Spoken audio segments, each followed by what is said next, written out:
terekam atau tidak? Oke, bisa.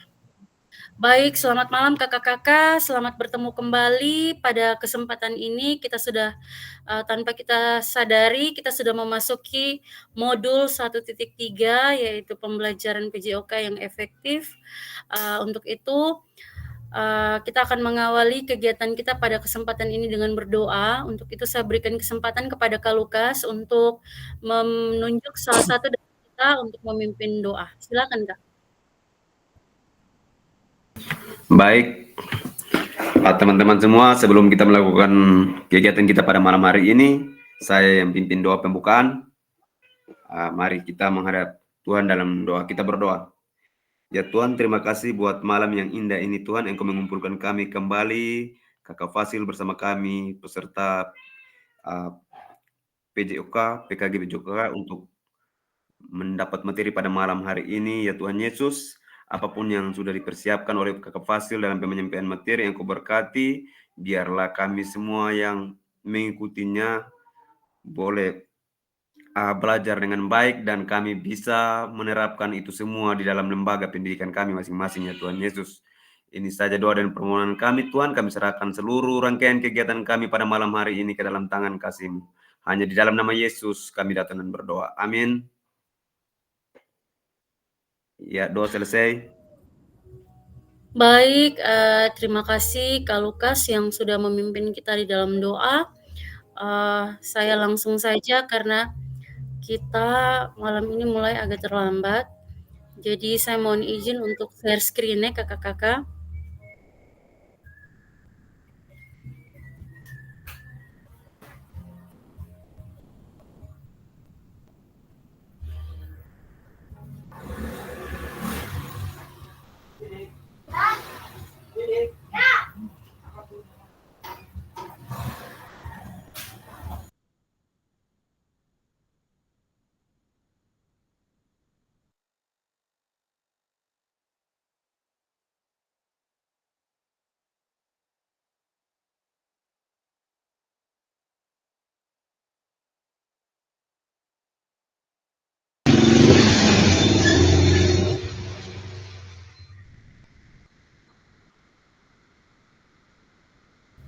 Baik kakak-kakak, sudah kelihatan di layar kakak-kakak semua?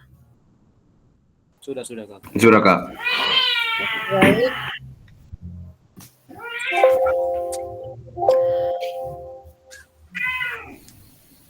Baik kakak-kakak, pada kesempatan ini kita sudah memasuki modul 1.3 yaitu pembelajaran PJOK yang berpusat pada peserta didik dalam pada bagian atau pada tahap kuatkan pemahaman. Seperti biasa kakak-kakak, kita akan mengingat kembali kesepakatan kita, menyalakan kamera, mematikan mikrofon, kemudian hadir sepenuhnya, lalu menghargai waktu bersama, memaksimalkan fitur chat, kemudian klik raise hand sebelum bertanya, dan gangguan teknis adalah hal yang wajar. Nah, kakak-kakak sekalian, tujuan daripada sesi kita pada kesempatan ini yaitu yang pertama, memahami konsep pembelajaran PJOK yang berpusat pada peserta didik. Yang kedua, memahami minat peserta didik sesuai karakteristik bidang jasmani, sosial, emosional, dan mental sesuai usianya. Serta yang terakhir, menganalisis studi kasus kegiatan pembelajaran PJOK berdiferensiasi. Nah, ini adalah agenda kita. Yang pertama, kita akan melakukan role play pembelajaran PJOK kakak-kakak. Kemudian kita akan mengasosiasi aktivitas pembelajaran dengan puzzle aktivitas. Dan yang ketiga, mencocokkan tabel karakteristik perkembangan peserta didik sesuai usia. Kemudian yang terakhir, menganalisis kegiatan berdiferensiasi.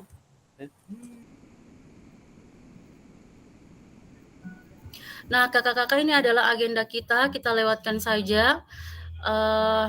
Bagaimana praktik, ini adalah pertanyaan pemantik yang pertama dan kedua. Kakak-kakak bisa melihat di layar bagaimana praktik pembelajaran PJOK yang berpusat pada peserta didik itu, kemudian apa yang menandakannya. Jadi saya ulangi lagi, bagaimana praktik pembelajaran PJOK yang berpusat pada peserta didik, apa yang menandakannya. Nah, kakak-kakak sekalian, sebelum menjawab pertanyaan tersebut, mari kita bayangkan sejenak beberapa hal yang mungkin terjadi di kelas-kelas kita. Jadi yang pertama, pada gambar yang pertama itu kakak-kakak silakan dilihat apakah saat ini kita lebih banyak suara fluid sebagai perintah gerakan daripada suara guru saat pembelajaran, ataukah apakah saat pembelajaran semua gerakan peserta didik harus sesuai perintah atau komando guru. Nah, silakan kakak-kakak merefleksikan. Sekali lagi saya ulangi lagi ya kakak-kakak, bagaimana praktik pembelajaran PJOK yang berpusat pada peserta didik dan apa yang menandakannya. Kemudian yang berikut, apakah saat ini kita lebih banyak suara fluid sebagai perintah gerak daripada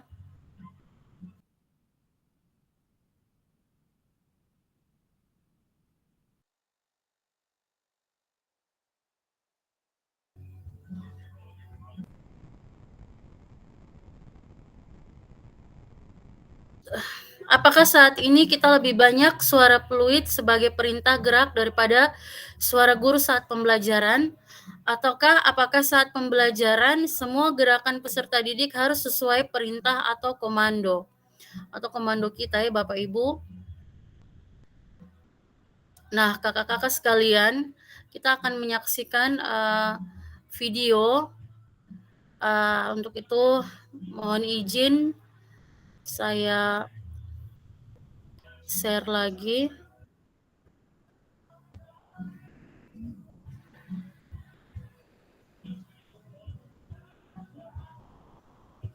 Kakak-kakak bisa dengar saya punya suara jelas kok?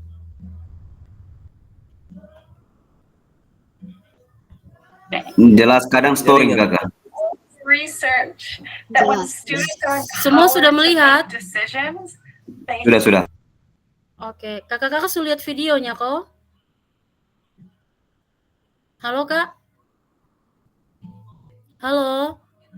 Sudah, tapi video belum jalan nih kakak. Videonya sudah lihat, hanya belum ada suara. Oke, baik kak, oke. And we know from all the research that when students are empowered, and we know from all the research that when students are empowered to make decisions, they thrive. And thriving means they learn more, they enjoy the lesson more, they are more willing to participate, and they're more willing to take that learning and transfer it into their lives. So everything that we know about student-centered learning is really positive. We know that it's hard. You know, we do know that it's different and that it can be challenging and maybe scary if it's not an approach that you're used to, but the benefits are worth it. We know that the outcome is really positive. And so hopefully today what I can do is provide opportunities for you to take that first step if it's something new or something scary for you, or places that you can look for more opportunities to invite students into the decision-making process.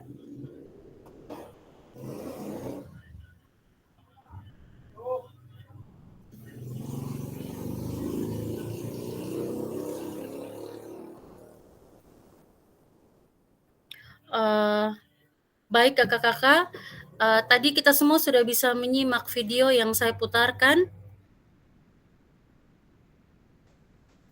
Halo kakak-kakak. Halo kak. Oke, baik. Jika semua sudah melihat, maka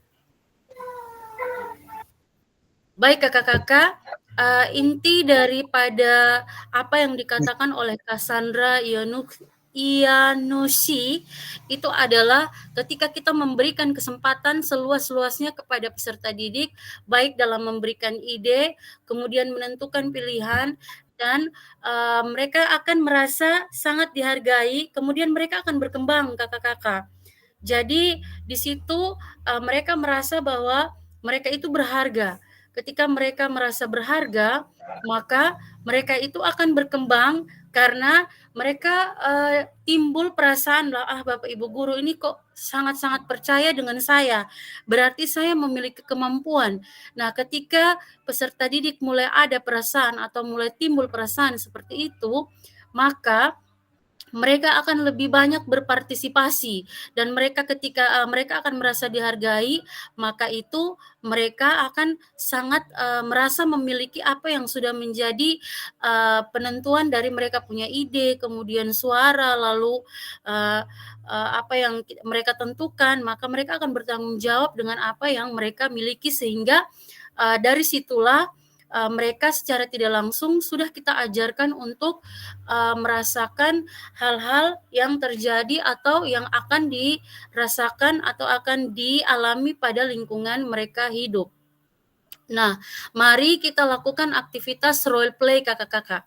Jadi, role play aktivitas pembelajaran kita pada kesempatan ini memiliki capaian pembelajaran dan ini bertujuan agar kita juga bisa menerapkan pada peserta didik. Jadi kakak-kakak, asesmen awal itu bukan hanya saja pada asesmen yang bersifat seperti kita memberikan materi-materi awal atau latihan-latihan berupa soal-soal, tapi sejatinya kita sebagai guru olahraga atau guru PJOK, sejatinya asesmen awal yang harus kita berikan kepada seluruh peserta didik yang akan kita ajarkan adalah dengan melakukan perhitungan denyut nadi awal dan denyut nadi akhir, sehingga dari situ kita bisa memastikan anak ini dalam keadaan baik atau tidak. Nah, tujuan dari pembelajaran kita atau role play ini ada 3 kakak-kakak. Peserta didik melakukan dan memahami gerak koordinasi dengan benar. Kemudian peserta didik mengetahui efek dari latihan yang dilakukan. Dan ketiga, peserta didik dapat menganalisis efek latihan yang diberikan melalui perubahan denyut nadi. Nah, kakak-kakak, jadi sebelum kita melakukannya pada peserta didik atau sebelum kita menerapkan perhitungan denyut nadi pada peserta didik, perlu kita ketahui terlebih dahulu. Untuk itu, hari ini kakak-kakak akan melakukan role play tersebut. Sebelumnya kakak-kakak saya waktu pas masuk tahun ajaran baru kemarin, itu saya sudah melakukan perhitungan denyut nadi awal dan denyut nadi akhir untuk saya punya peserta didik dari kelas 10 sampai kelas 10 sampai kelas 11. Lalu ini pengalaman saya waktu pada saat di perhitungan pada jadwal pelajaran di kelas 11 itu kami ada kegiatan di Kupang, Kak. Nah, saya memberikan tugas melalui guru piket untuk mendistribusikan tugas tersebut kepada kelas 11. Dan luar biasa kakak-kakak, mereka itu sangat antusias sekali, sehingga mereka mengirimkan video-video pada saat mereka melakukan perhitungan denyut nadi sebelum dan sesudah beraktivitas. Nah, asesmen kita pada kesempatan ini adalah melakukan self dan peer assessment efek latihan yang dilakukan. Jadi self itu nanti kakak-kakak sendiri yang menghitung dengan teman-teman ya kakak-kakak. Kemudian melakukan analisis efek latihan yang dilakukan atau yang diberikan melalui perubahan denyut nadi. Nah, perubahan jadi peer assessment ini adalah salah satu bentuk tes yang kakak-kakak lakukan pada sebelum melakukan aktivitas apapun atau pemanasan apapun atau olahraga apapun itu yang dipilih masing-masing sesuai dengan kemampuan dan kesukaan masing-masing. Nah, setelah itu kita akan melakukan latihan gerakan koordinasi. Baik kakak-kakak, langkah-langkah kita pada kesempatan ini yang pertama, saya akan membagi peserta secara berpasangan, itu sudah, sehingga kita tidak memperlambat waktu kita lagi. Kemudian, saya akan menampilkan pilihan gerakan. Baik kakak-kakak, sekarang saya akan menampilkan pilihan gerakan dan silakan kakak-kakak saksikan, lalu silakan dipilih untuk melakukan gerakan yang dipilih tersebut kakak-kakak. Siap pasangan-pasangan, Kak Lukas? Halo Kak Lukas. Siap Kak. Ya siap. Karena kita punya kehadiran pada kesempatan ini tidak sesuai dengan apa yang sudah dibagi tadi di kita punya grup. Untuk itu saya mohon izin kakak bisa memanggil atau minus Kak Pafra dengan Kak Ima. Sama Kak Hen, kayaknya Kak Hen baru ada WA saya ini. Oke, Kak Hen juga izin, Kak. Kak Hen juga izin. Jadi silakan kakak-kakak, Kak Lukas sesuaikannya, kakak atau Kak Lukas, coba Kak Lukas tolong tanyakan beberapa teman-teman yang hadir pada kesempatan ini, mereka bersedia untuk melakukan role play secara berpasangan. Jika bersedia, maka silakan kita simulasikan, Kakak. Ayo Kak, silakan Kak. Ya, baik teman-teman semua, siap kok untuk kita role play. Jadi nanti di situ nanti kakak sebentar tampilkan ada berapa gerakan kakak? Saya Iya, tolong Kak. tanya dulu. Sebentar kakak tampilkan ada berapa gerakan kira-kira ada berapa gerakan? Oke Kak, baik Kak. Sekarang saya mau tampilkan ya kakak-kakak. Kakak bagi dulu. Kakak bagi dulu. Baik. Bagi Ya, di sini kebetulan kita ada 6 orang. 6 orang jadi nanti Kak Anis dengan Kak Yaripka, saya dengan Kak Pafra, Kak Nimrod sendiri saja nih. Kak Pafra ada ini pimpin ibadah Kak. Oh itu saya dengan Kak Kak Nimrod. Pafra Kak Ima dengan Kak Hen. Kak Hen ada masuk kok tidak? Kak Hen tidak ini. Berarti kita hanya berapa orang saja kakak? 6 Berarti orang peserta. Kak Yohanes dengan Kak Yaripka, saya dengan Kanim. Siap. Oke baik kakak-kakak. Sekarang silakan pasangan yang pertama siapa Kak? Pasangan yang pertama biar saya dengan Kanim duluan, nanti baru Kak Anis dengan Kak Yaripka juga. Oke baik. Jadi Kak, mohon disiapkan atau dituliskan secara manual saja ya kakak. Bisa kelihatan kok. Silakan difoto Kak. Ya, coba kakak kasih besar lagi. Oh, kasih besar lagi kok Kak. Jadi kelihatan. Menaruh absen peserta. Bisa. Sudah kok Kak. Belum kakak. Ini Ibu, ini kakak kasih besar lagi, sedikit kasih ini besar. Ini tambah kecil. Kayaknya. Oh begitu, oke. Kalau di sini tambah besar, di sini kasih hanya belum tulisan belum jelas di dalam sini. Ya sama tulisan belum jelas. Oke sebentar Kak.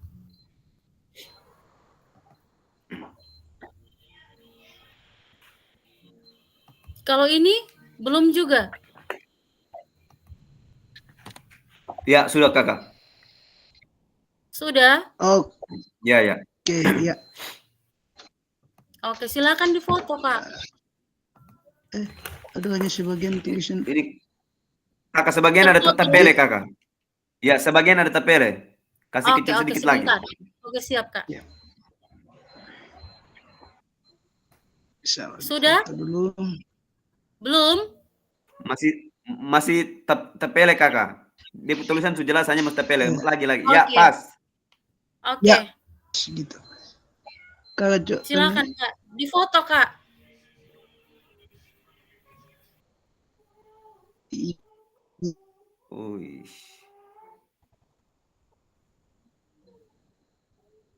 Ya kakak-kakak, saya berikan kesempatan kepada kakak-kakak untuk menuliskan atau membuat tabel. Silakan nomor, kemudian cukup 2 saja, masing-masing orang cukup 2. Jadi Kanim dengan Kak Lukas masing-masing harus punya ya Kak Iya. Kak Ika bisa kok Kak Ika. Kak Anis. Oke, Kak Lukas dengan Kanim silahkan Kak. Jadi siapkan 2 masing-masing.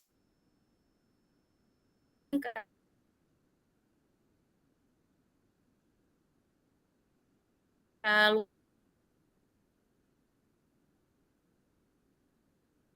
Lukas juga buat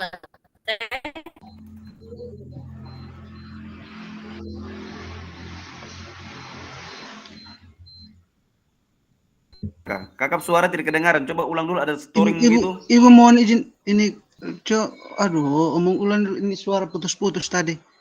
Di jaringan kok Ibu atau suara kita dengar. putus-putus tadi?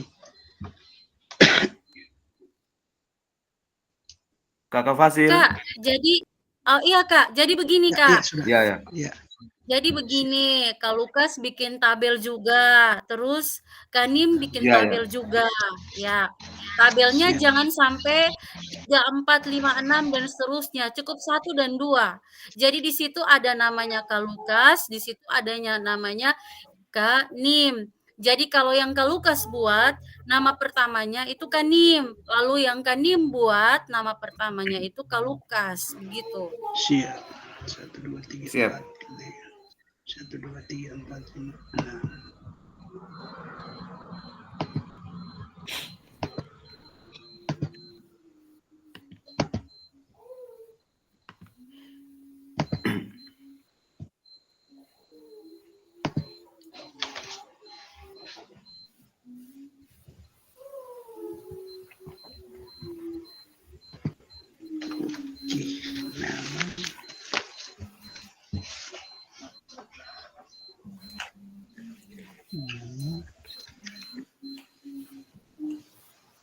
Gerakan DNA awal.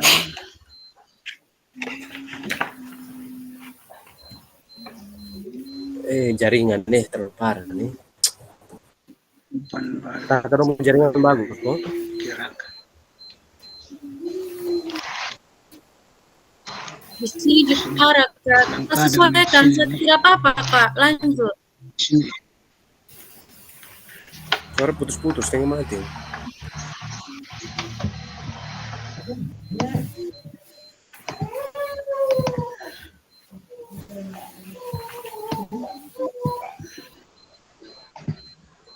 Kakak sekarang seterusnya bagaimana kakak? Seselesai buat. Halo kakak, Kak Lukas. Ya, ya kakak. Kakak sudah selesai buat. Ya kita tulis di kertas saja tuh kakak. Iya, Ini tulis di kertas kertas tahan, tidak soalnya apa-apa. Kasih tambah slide, Word lagi nih laptop juga aja ada tulis di kertas tahan. Oke, baik. Oke, sekarang bersiap-siap. Sekarang ini kita bagi tugas dulu Kak. Yang mau hitung denyut nadinya siapa yang pertama, lalu siapa yang mau beraktivitas duluan? Silakan Kak Lukas dengan Kak Nim, silakan berunding. Kanim bagaimana? Saya duluan atau Kanim? Kakak Lukas atur di situ sudah. Saya aktivitas duluan. Oke, Sebelum mantap. memperhatikan gerakan hitung denyut nadi terlebih dahulu dalam waktu 10 detik denyut nadi per menit. Denyut nadi per menit adalah jumlah denyut nadi selama 10 detik dikalikan. Sudah Kak, saya bantu baca dari sini ya Kak Nim. Sebelum mempraktikkan gerakan, hitung denyut nadi terlebih dahulu dalam waktu 10 detik. Hitung denyut nadi terlebih dahulu dalam waktu 10 detik. Silakan dihitung Kak. Siapa yang mau hitung waktu? Siapa yang mau tulis? Siapa yang mau hitung denyut nadi? Siapa yang mau ini? Jadi silakan. Kalau Kak Nim sudah sepakat untuk Kak Lukas melakukan aktivitas terlebih dahulu, berarti sekarang Kak Nim yang menghitung, Kak Lukas menghitung denyut nadi awal dulu Kak. Silakan Kak selama 10 detik. Silakan diraba di pergelangan tangan atau di leher Kak. Ya, di Silakan, tangan Kak. saja kakak. Di tangan. Oke. Panim lihat waktu. Sabar. Saya lihat detik, waktu Kanim. dulu. Ini Ibu saya lihat waktu dulu baru saya nanti Ulang. minta. Itu nak mau mulai baru kita mulai Ya. Panim. Iya. Omong mulai baru mulai. Siap. Saya bilang mulai dulu baru mulai ya. Saya bilang mulai baru Oke. mulai Ya, ya. ya. Jangan lupa ditulis ya Kak ya. Siap. 1, 2, ya mulai.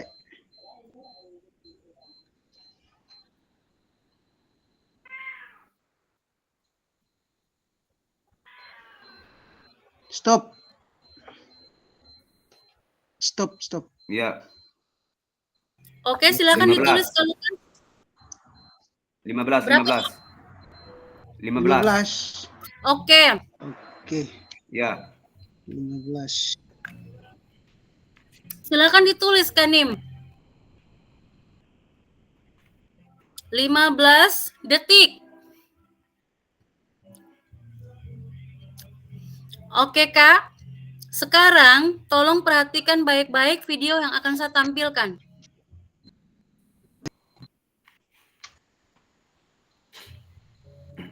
Iya. Sebentar, saya izin buka.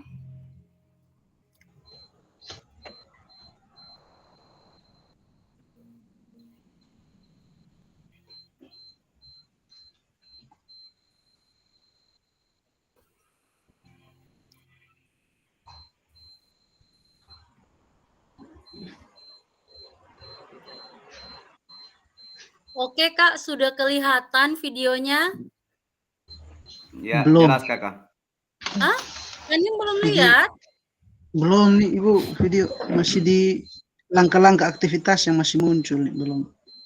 Oh, baik. Kalau begitu biar ini kalau memang Kak Nim tidak bisa lihat berarti jaringan ya, Kak. Ini Kak Lukas sudah lihat nih. Sudah. Oke, Kak Ya, Lukas ya saya ini baru buka. mulai. Ya, baru mulai. Oke, Belum. saya buka. Kak Nim silakan pilih memang, lalu Kak Lukas silakan Siap, pilih siap. lalu lakukan ya, Kak. Siap. Silakan pilih, tapi nanti Kak Nim yang kasih pandu, Kak Nim yang pandu. Nanti pada saat Kak Nim sudah Kak Lukas lihat ini video role play, Kak Lukas silakan tentukan salah satu gerakan yang mau dipilih. Setelah itu kalau Kak Lukas sudah menentukan pilihannya langsung bilang saya, Kak saya sudah bisa pilih, langsung nanti saya matikan ini role play-nya. Baik. Oke, siap Kak? Siap.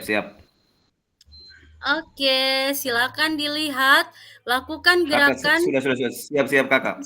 Oke. Oke. Di sini video belum muncul. Ya, kita sambil tunggu. Gerakan nomor 5. Oke, nomor 5, mantap. Kak, nanti bisa buka kamera ya, on cam ya, Kak biar saya Baik. lihat dari sini, Kak. Oke, Ya. saya stop share, Kak.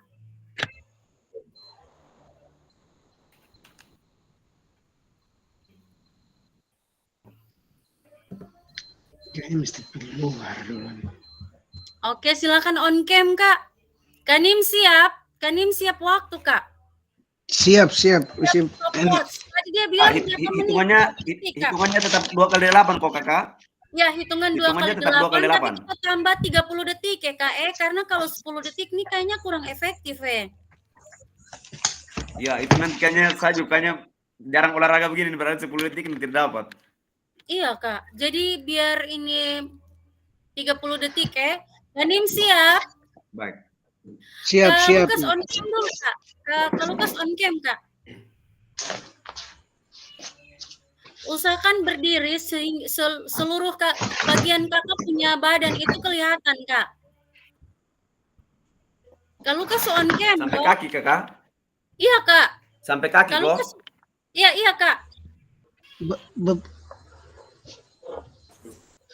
Ini harus tinggi dulu nih. Sampai bawah.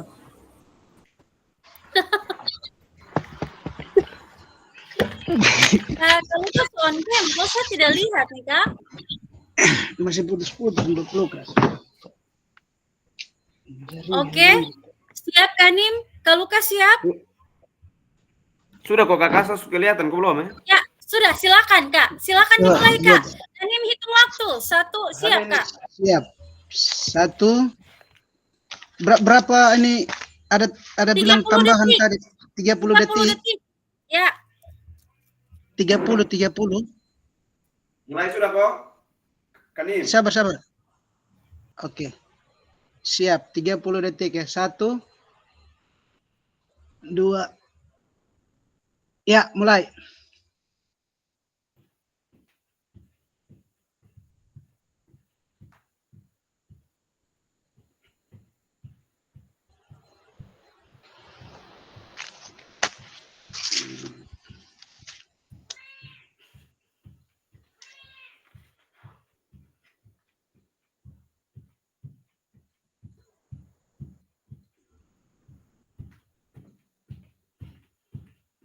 Ya, stop.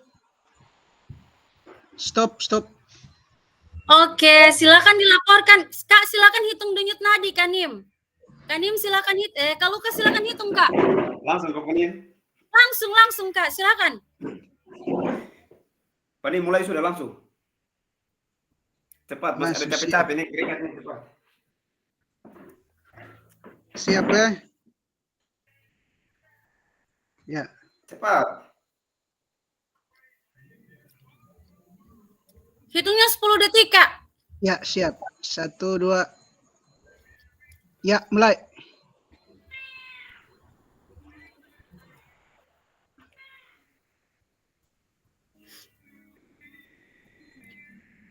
Stop. Oke, dapat berapa, Kak? Dapat 26 kakak. Mantap, berarti ada perubahan toh. Silakan ditulis, Kak, dicatat, Kak.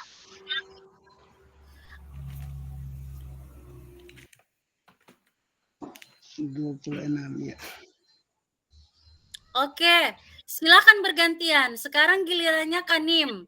Kanim yang melakukan tes, Kak Lukas yang tulis dan yang hitung waktunya. Oke. Oke, Kakak, tadi sudah lihat mana aktivitas mana yang mau Kakak pilih atau saya putar ulang lagi? Minta maaf Ibu, tadi tidak lihat. Hanya Oh. ya. Oke, saya ini saya kirim ya. Siap. Saya share screen. Oh, sebentar.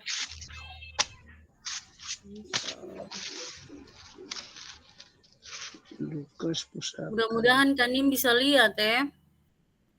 Ya, aduh. Sebentar, Kak, saya belum buka. Siap.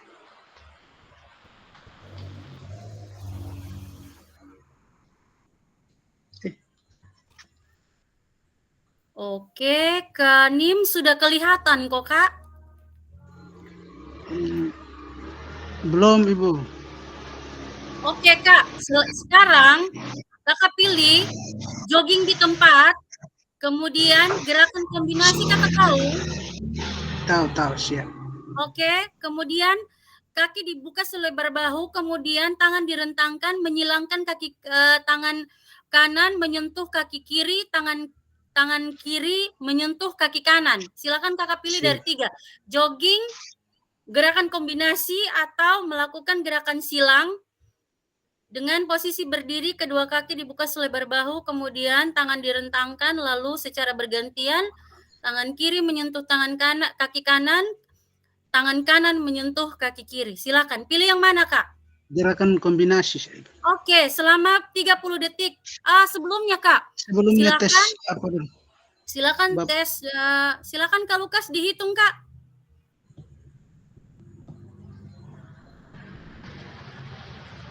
10 detik ya kak. 10 detik, Kak. Ya, siap. 1, Silakan, Kak. 2, 3. Ya.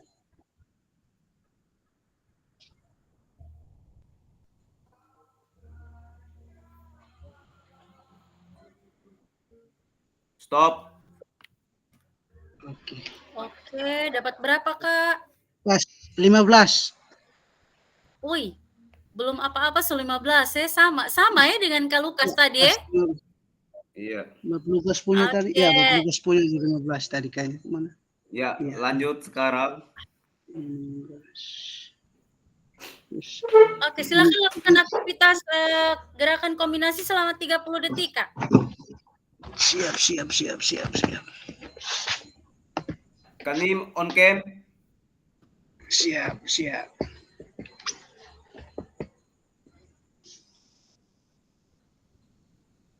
Oke. Pas penting.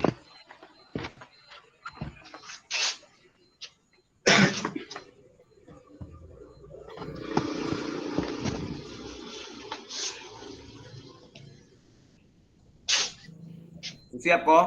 Siap? Siap, Oke, 30 detik ya. Ya. Ya, oke. 1, 2, 3. Ya.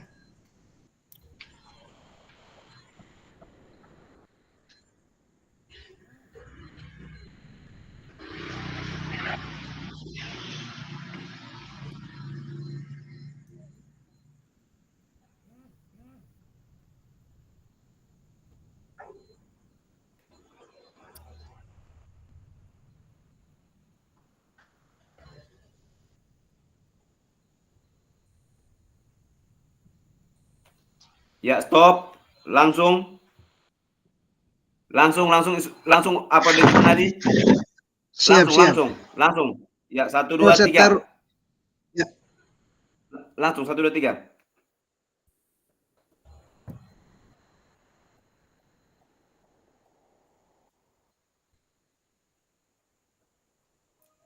Oke, stop. ya.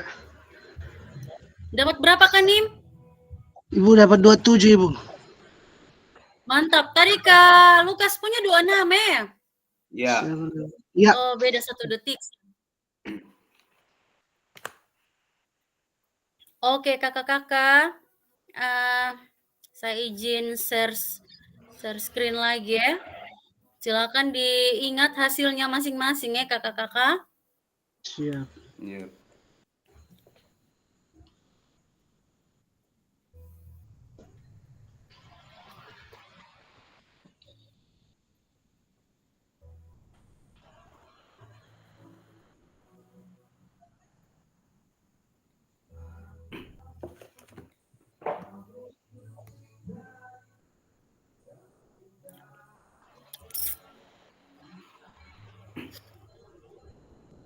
Oke, baik kakak-kakak. Sebelum saya melanjutkan materi kita pada malam hari ini, saya ucapkan terima kasih buat kakak-kakak yang sudah masuk ke dalam ruang Zoom kita pada malam hari ini dengan segala keterbatasan, kemudian dengan segala kendala, dengan segala kesibukan. Saya menghargai dan mengapresiasi buat kakak-kakak.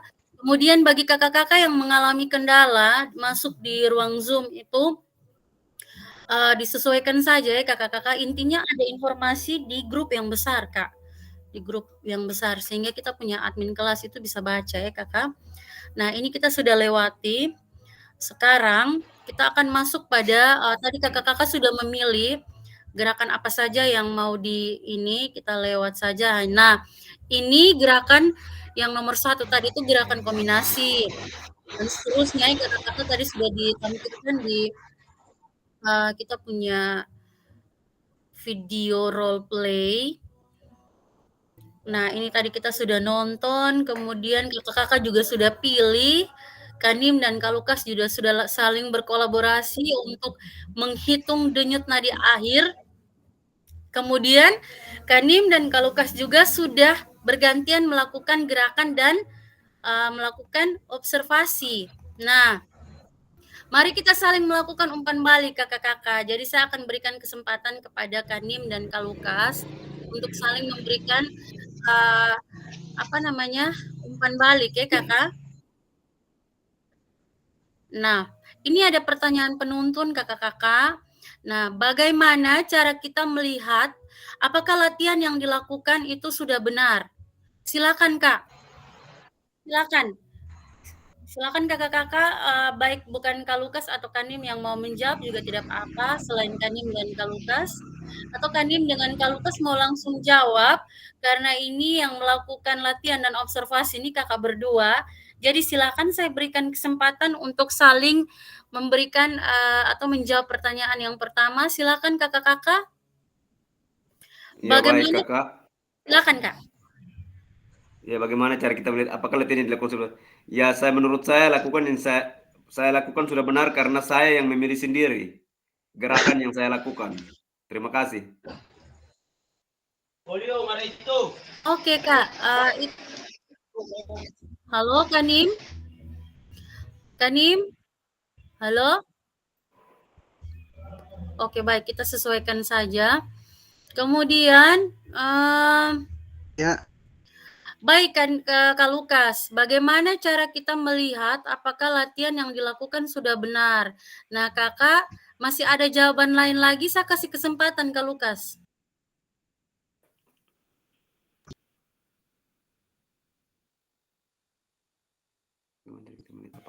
Kak Lukas silakan Kak, masih ada jawaban lain?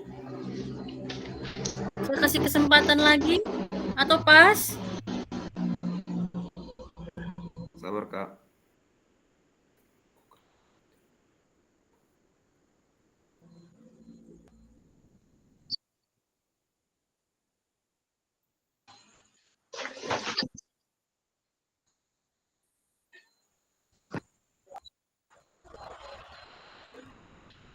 Jaringan kenapa nih? Iya, bagaimana kita melihat apa kelihatan dulu? Ya menurut saya tadi yang seperti saya bilang bahwa gerakan yang saya lakukan, saya sudah memilih dan saya tahu tingkat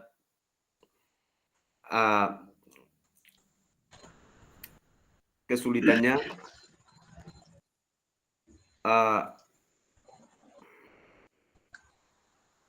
Saya tahu gerakan itu dan saya sudah kuasai gerakan itu dalam melakukannya. Jadi saya yakin gerakan yang saya lakukan itu sudah benar. Oke, baik kakak-kakak, kita kasih tepuk tangan untuk Kak Lukas dulu. Luar biasa. Baik Kak, saya akan bantu kakak untuk menambahkan lebih jelas lagi ya kakak. Mari kita sama-sama menganalisa. Jadi pada saat kakak belum melakukan aktivitas itu, denyut nadi kakak itu dia 15 detik. Ya kakak ya, dia berjalan normal. Setelah kakak melakukan aktivitas yang kelima, pada video yang kelima, itu kan gerakan yang kakak pilih. Itu lompat di tempat ya kakak selama 30 detik. Dan itu terjadi perubahan kecepatan dari kakak punya denyut nadi. Itu artinya latihan yang kakak lakukan sudah benar, di mana kita menyimpulkan bahwa adanya perubahan pergerakan atau perubahan denyut nadi. Iya kak, tahu dia meningkat ya, dia punya kecepatannya kakak. Ya.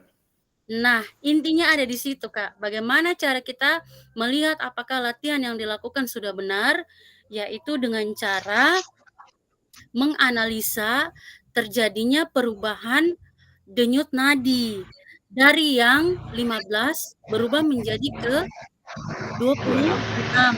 Nah, kemudian adakah efek yang Kak Lukas rasakan dari latihan yang telah dilakukan? Silakan Kak. Iya. Baik kakak. Apa? Ya baik, efek yang saya rasakan seperti yang tadi kakak bilang bahwa awalnya saya cuma dapat 15 dan ketika saya melakukan gerakan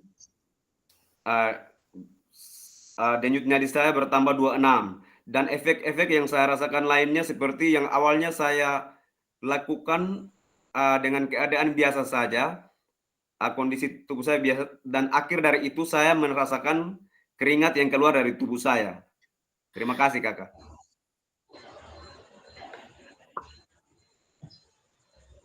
Oke Kak, saya tambahkan lagi. Efek lain yaitu nafas Kak. Jadi kakak punya ini nafas itu ya kakak ya, dia berubah ya dari yang ini dia menjadi lebih cepat intensitasnya. Kemudian apakah kakak tidak kan gerakan yang kakak pilih itu adalah berlompat atau melakukan lompat di tempat menggunakan yang pastinya kalau kita tadi lompat yang pada saat kita melihat di video itu dia menggunakan 2 kaki bukan 1 kaki ya kakak ya. Nah, jadi mungkin kita bisa membuat perbedaan antara loncat dan lompat. Jadi kalau lompat itu kita menggunakan 1 kaki atau 2 kaki Kak? 2 kaki. Lompat 2 kaki, loncat 1 kaki. Lompat 2 Lompat. kaki, loncat 1 kaki. Lompat 2 kaki, loncat 1 kaki. Oke, sekarang saya tanya loncat. Kalau loncat harimau, dia tumpuan atau tolakan menggunakan berapa kaki? Meloncat 2 kaki. Loncat harimau kakak. Oke, loncat. Ayo kita coba kita analisa loncat itu. Ini kalau loncat kaki, kalau melompat 1 kaki, melompat 1 kaki.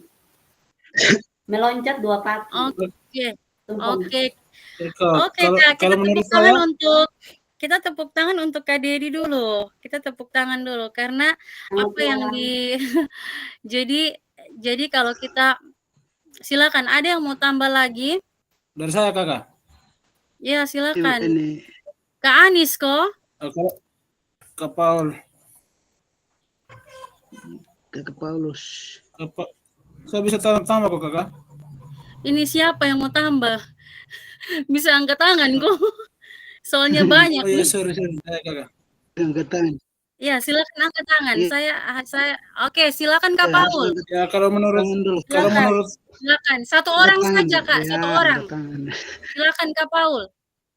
Ya, kalau menurut saya loncat itu tekanannya tumpuan bisa 2 kaki maupun 1 kaki, tapi tujuannya ke atas ketinggian.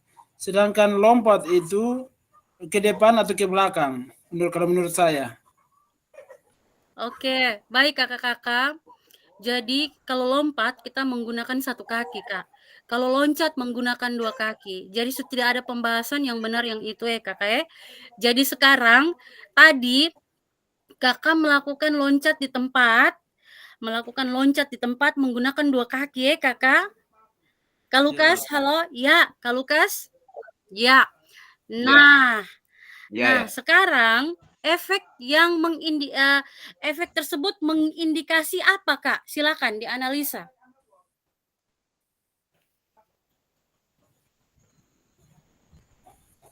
Efek tersebut mengindikasikan apa? Gitu? Ya, kakak-kakak, kita boleh saling sambil menikmati kopi atau pisang goreng atau apa saja ya, kakak-kakak. Siap. Sambil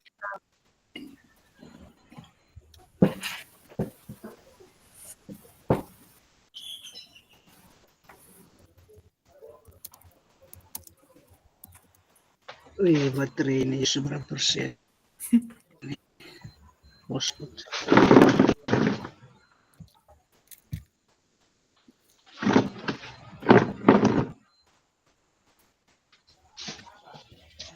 Halo, kakakku. Iya, halo. Saya bantu. Atau ada Mungkin dari saya dulu, Kakak, nanti siap. saya Kakak perbaiki ya. Siap, Kak. Ya, mungkin efek tersebut mengidentifikasi, mungkin tadi saya dan Kanim melakukan gerakan yang berbeda, memilih gerakan yang berbeda, tapi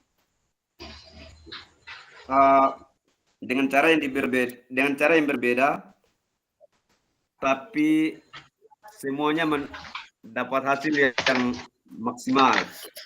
Maksudnya ini juga yang terjadi nanti kepada anak-anak murid kita yang kita ajarkan, walaupun mereka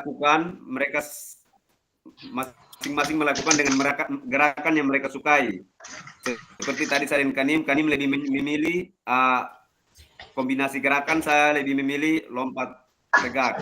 Nah, ini juga yang nanti kita di sekolah nanti kita terapkan kepada siswa, biarlah mereka yang memilih dan melakukan apa yang mereka sukai. Dari saya itu, Kak. Mungkin saya. Oke, kakak. Ya, silakan Kak Dedi, tadi sempat angkat tangan, silakan Kak. Oh, oke. Selamat malam untuk kita semua.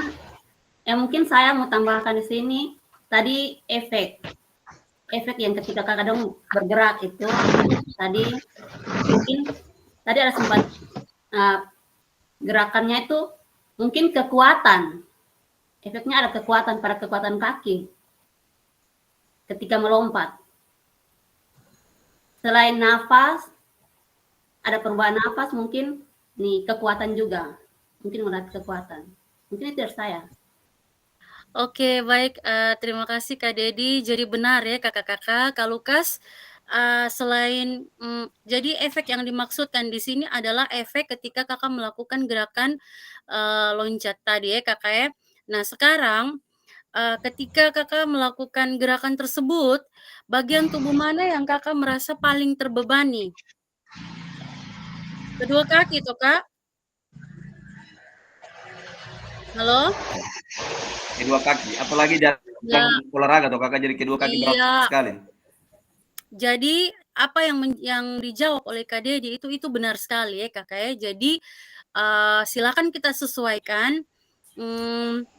Kanim, halo Kanim. Halo, siap Ibu. Ya Kak, saya mohon izin ya kakak ya karena tadi kita sudah dijawab oleh Kak Lukas, itu sudah sangat baik sekali.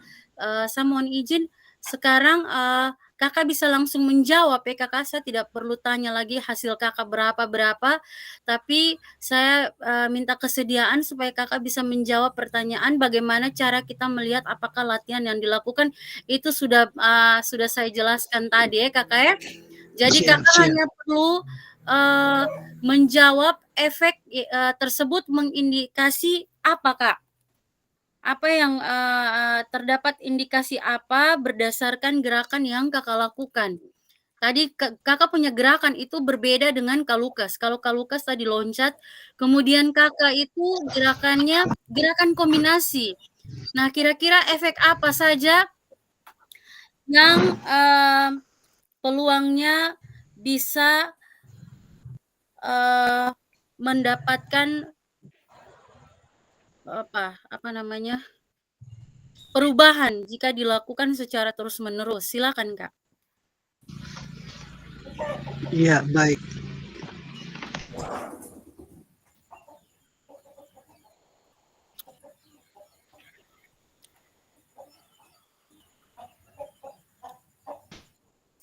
Silakan, Kak. Efek tersebut mengindikasikan apa?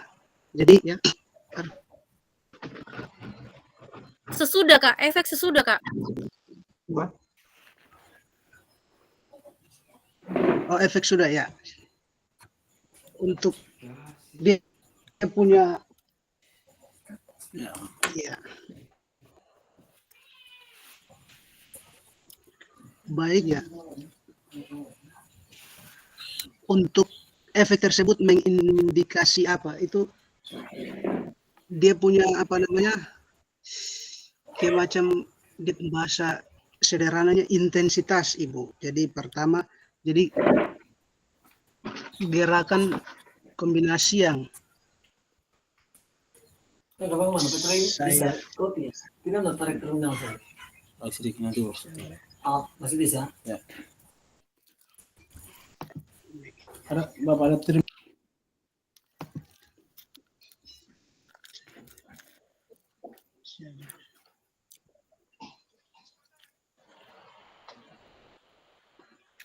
Halo Ibu. Ya, saya dengar Kak. Silakan. Ya. Jadi gerakan kombinasi yang tadi saya buat itu dia apa?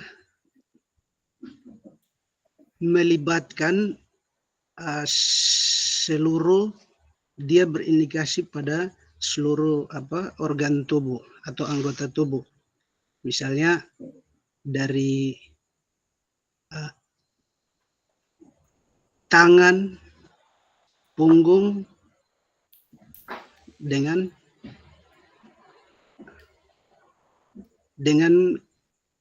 kaki. Jadi pada saat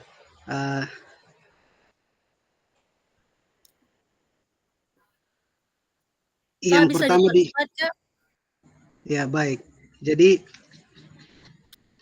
efek tersebut itu dia berindikasi terhadap beberapa anggota tubuh. Yang pertama itu mulai dari tangan, kemudian di bagian pinggang bersamaan dengan kaki. Oke, baik Kak. Baik Kakak, kita kasih tepuk tangan untuk Kak Nim dulu, Kak.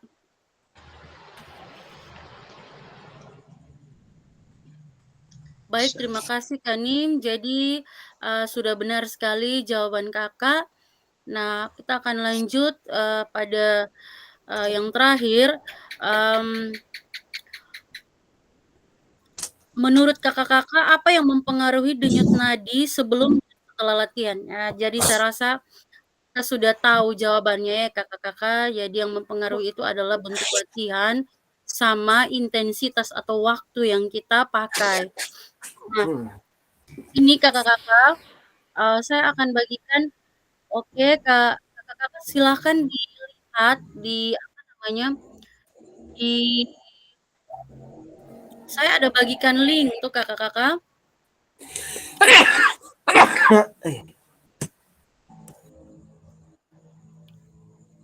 Sebentar ya, Saya akan bagikan link ini pada kita punya kolom chat sehingga kakak-kakak bisa langsung. Oke, kakak-kakak silakan dibuka, Kak. Ada yang bisa buka kok. Kak Lukas? Ya, Kak.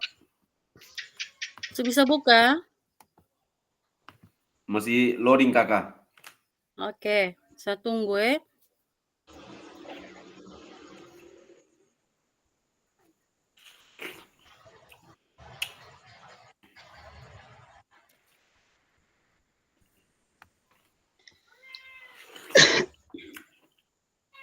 Baik, kakak-kakak, ini sudah tampak di kakak dong layar kok. Sudah. Ya, silakan diedit, Kak. Nah, saya kasih contoh kakak-kakak, silakan perhatikan dulu ya, Kak. Halo?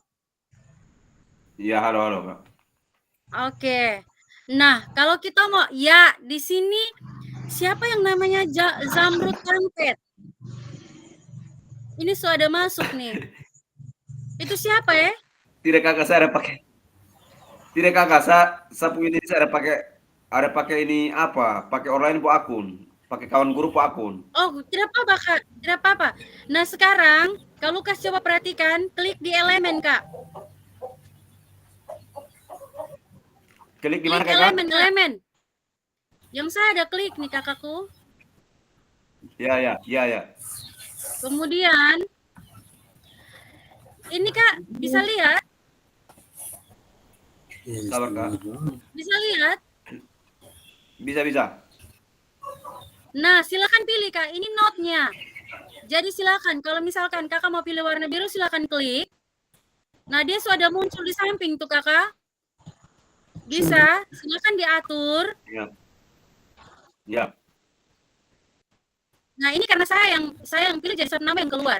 Lalu klik di sini, tambahkan teks. Silakan jawab pertanyaan, Kak. Mari merefleksikan. Sudah bisa? Sudah, Kak. Oke, silakan.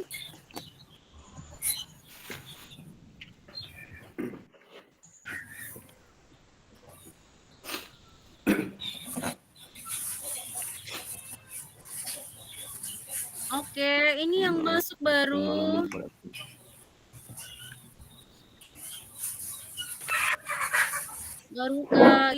Baru ke jadi ini lebih mudah ya kakak-kakak. Ada yang Figma kemarin kita setengah mati sekali. Oke, ini baru Kak Lukas. Coba kakak-kakak yang lain bisa masuk kok. Kanim. Kak Lukas coba silakan Kak, klik di elemen Kak. Oke, atur dia ke bawah Kak. Sudah, Kakak. Oke, Kak, tolong tuliskan kakak punya nama sebelum kakak jawab ya. Baik. Ya. Menurut Bapak Ibu, apakah aktivitas yang dilakukan cukup menggambarkan pembelajaran PJOK yang berpusat pada peserta didik? Kalau sudah, silakan disertakan dengan alasannya kakak-kakak. Kakak, tidak usah pakai nama lengkap, Kak. Cukup Lukas, saya sudah tahu. Ya. Siap. Mari. Ada coba Kanim, ayo masuk Kanim. Dilakukan cukup menggambarkan. Bisa kok. Kenapa?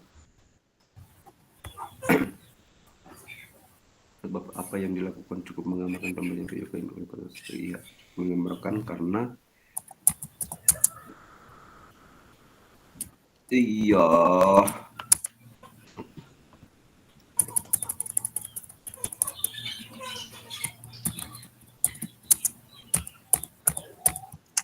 Kak Lukas itu ada ketik di mana, Kak?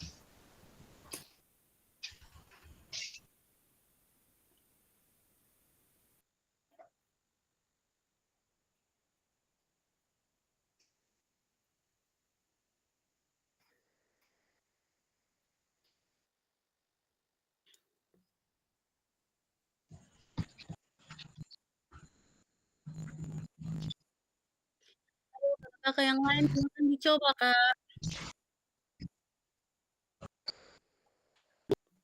Siap. Ayo, Kani. Musik. Oh, masih Satu loading ada masuk toh? setengah mati. Setengah mati. Ini- Jaringan, Kak.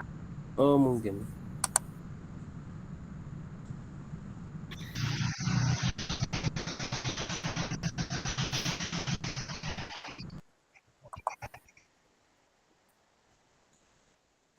Oke, tidak apa-apa Kak Paul. Kalau memang masih jaringan, memang aplikasi-aplikasi yang disediakan ini sangat-sangat berat.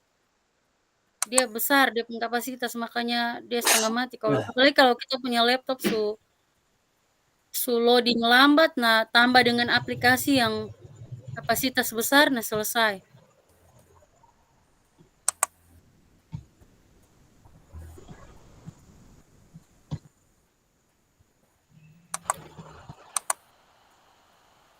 Kak Lukas sudah kok.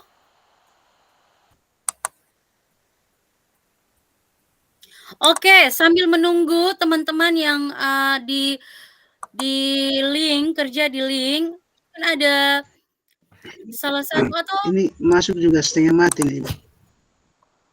oh Kanim dia langsung komen Kak.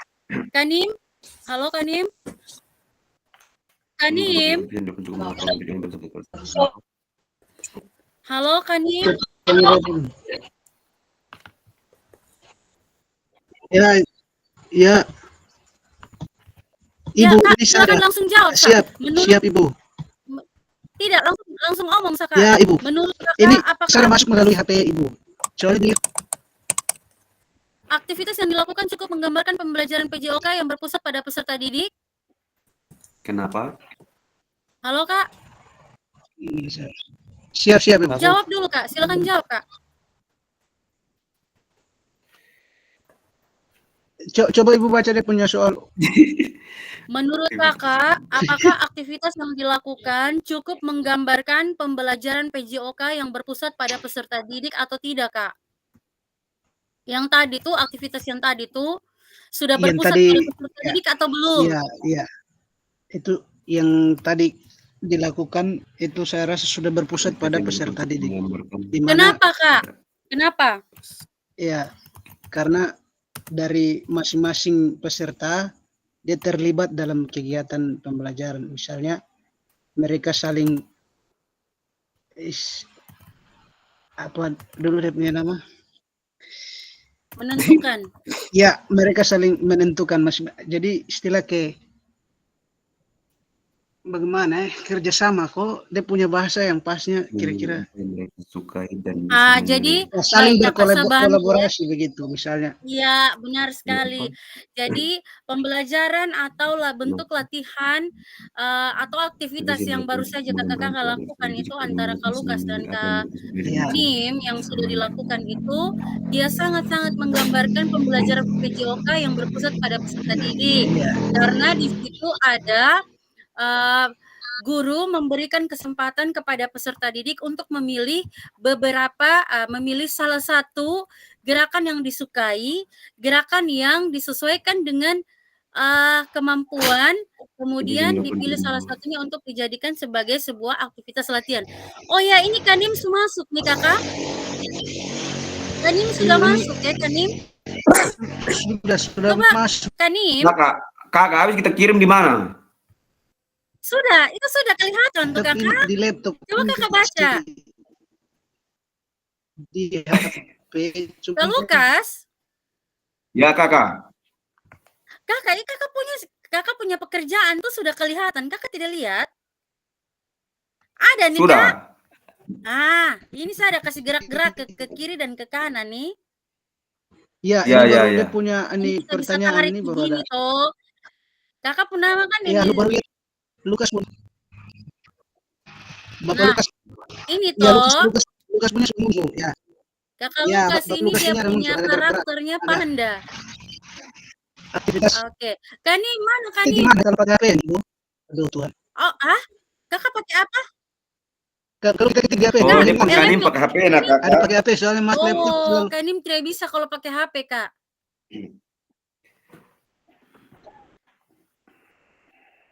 Oke, saya langsung bacakan ya hasilnya Kak Ya. Lukas. Jadi aktivitas yang Bisa dilakukan cukup menggambarkan pada peserta didik, menggambarkan berpusat pada peserta didik karena murid bisa memilih apa yang mereka sukai dan bisa menilai sesamanya karena guru hanya sebagai fasilitator. Oke, benar sekali ya Kakak. Oke.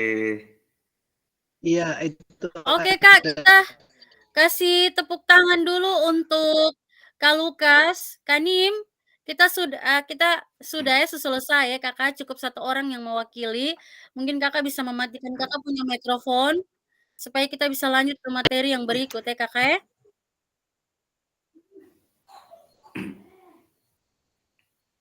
Oke, Kakak-kakak mari kita kasih tepuk tangan untuk Kak Lukas dan Kanim. Terima kasih untuk partisipasinya Kakak berdua. Iya. Nah, kita akan Siap. lanjut lagi pada slide yang berikutnya. Jadi saya mohon izin untuk kembali. Itu lama nih. Itu masih. Kanim mungkin bisa matikan Kanim punya mikrofon kok, Kak.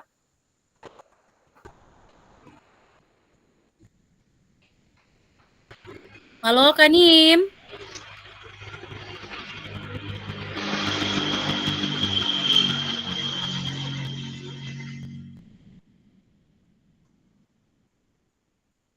Kanim.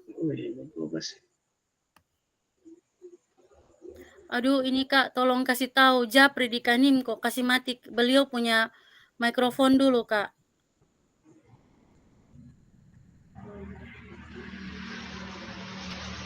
Oke, baik Kakak-kakak. Kita telah melakukan setidaknya ada 1 orang yang sudah berhasil masuk ke kita punya apa namanya? Kita punya tuliskan link Canva tadi. Aduh, ini siapa yang ada masih hidup ya di mikrofon nih. Oke, baik Kakak-kakak, ini adalah peran guru dan peserta didik dalam pembelajaran student center learning. Jadi pembelajaran yang berpusat peserta didik. Tidak ada suara.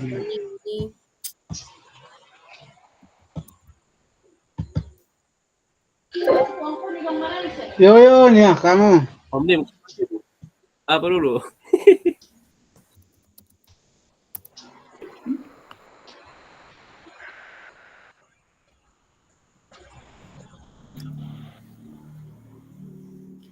Halo, Kak Lukas. Iya, halo, Kak Lukas, tolong telepon Kanim, kasih mati Halo, dia Kak. mikrofon dulu, Kak. Tolong telepon Kanim do. Baik, baik. Telepon saya.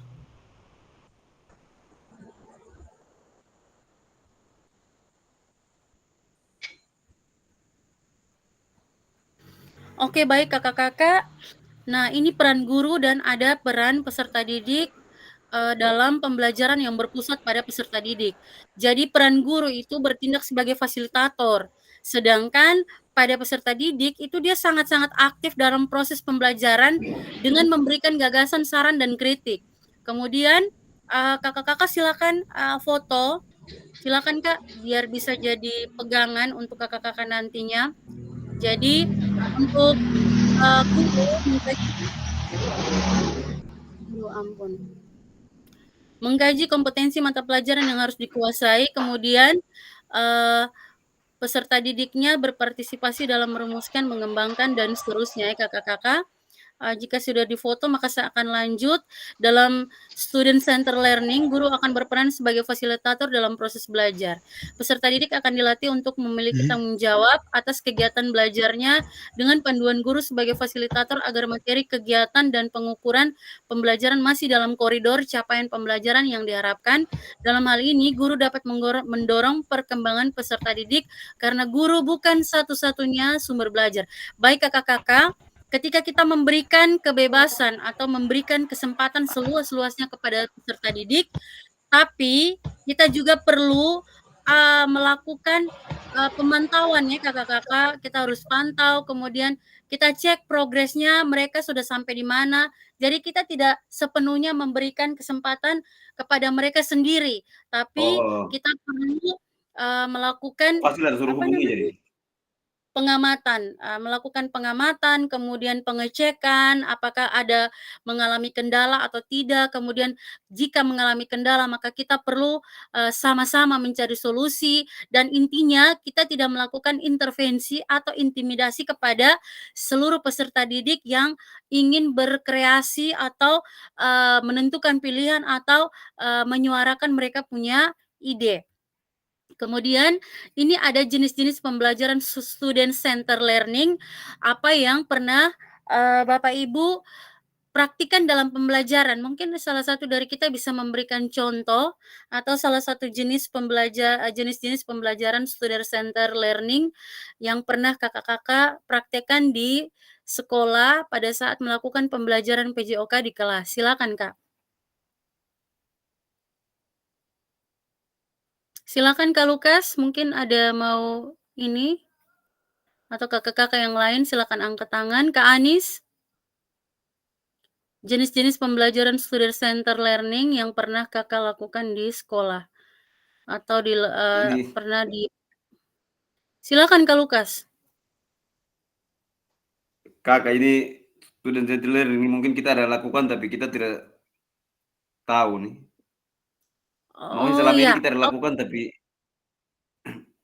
oke Kak, student center learning ini pembelajaran yang berpusat pada peserta didik. Jadi kakak tidak mengajar Kak.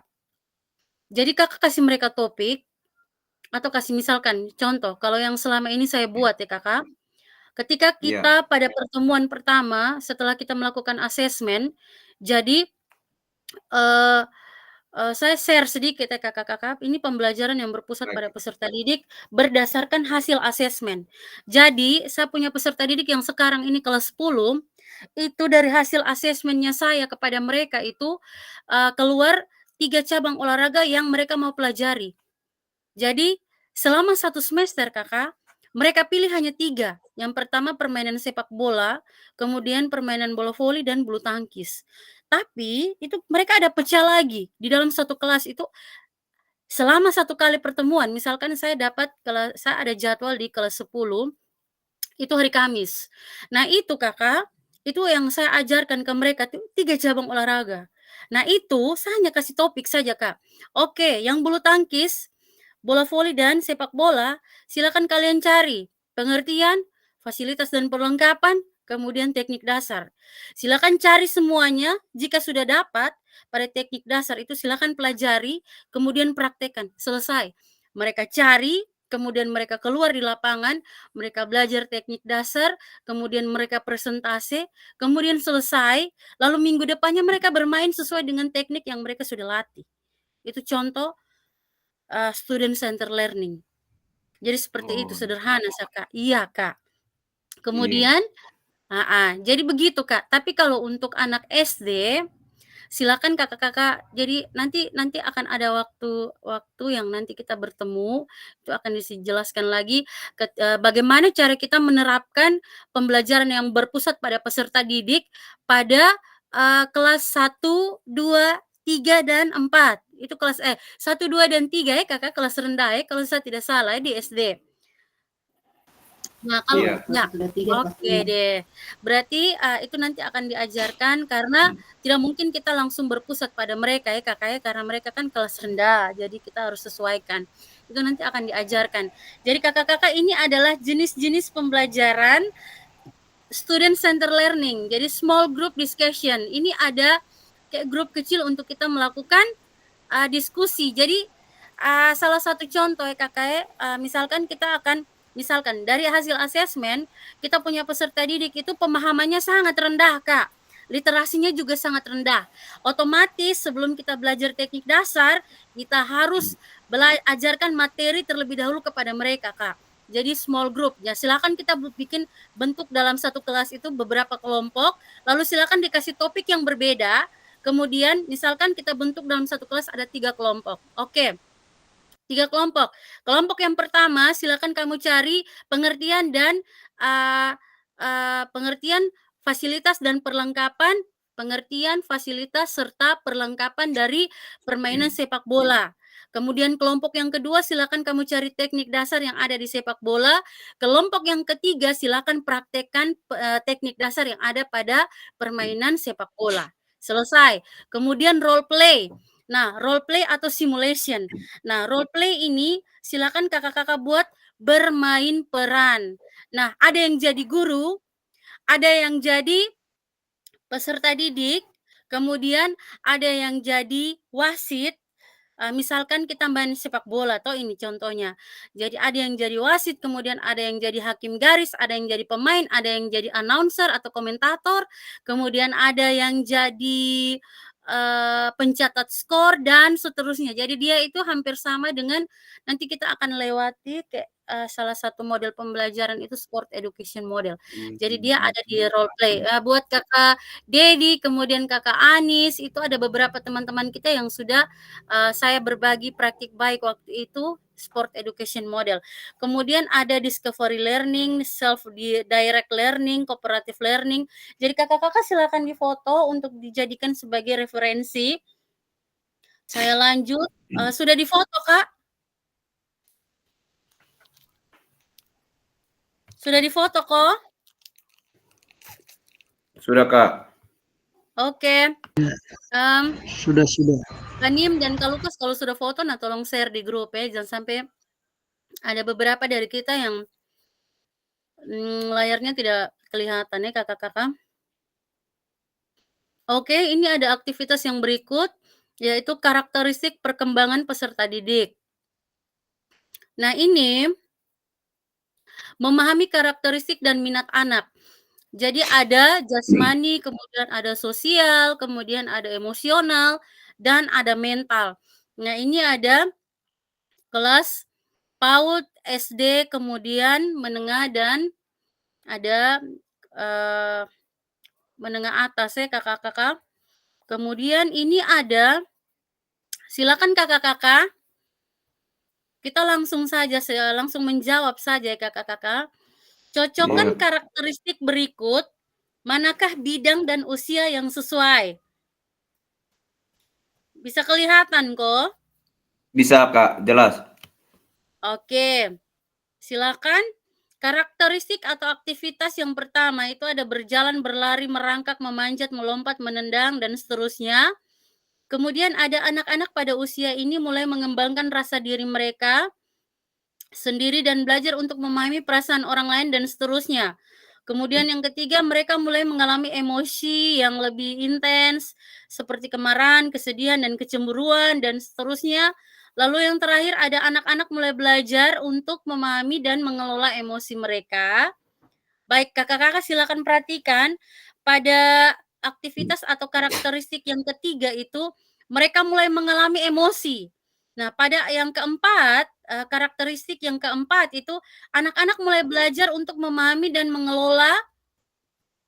mengelola emosi mereka serta untuk bernegosiasi dan menyelesaikan konflik.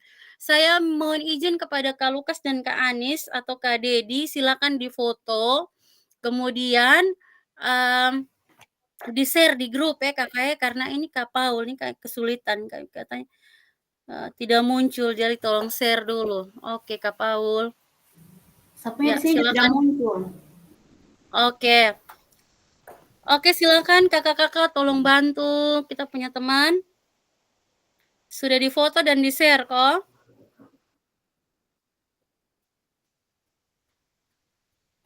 Sudah, Kak. Oke. Silakan, Kak. Nah, sekarang kita tarik garis. Silakan tarik garis.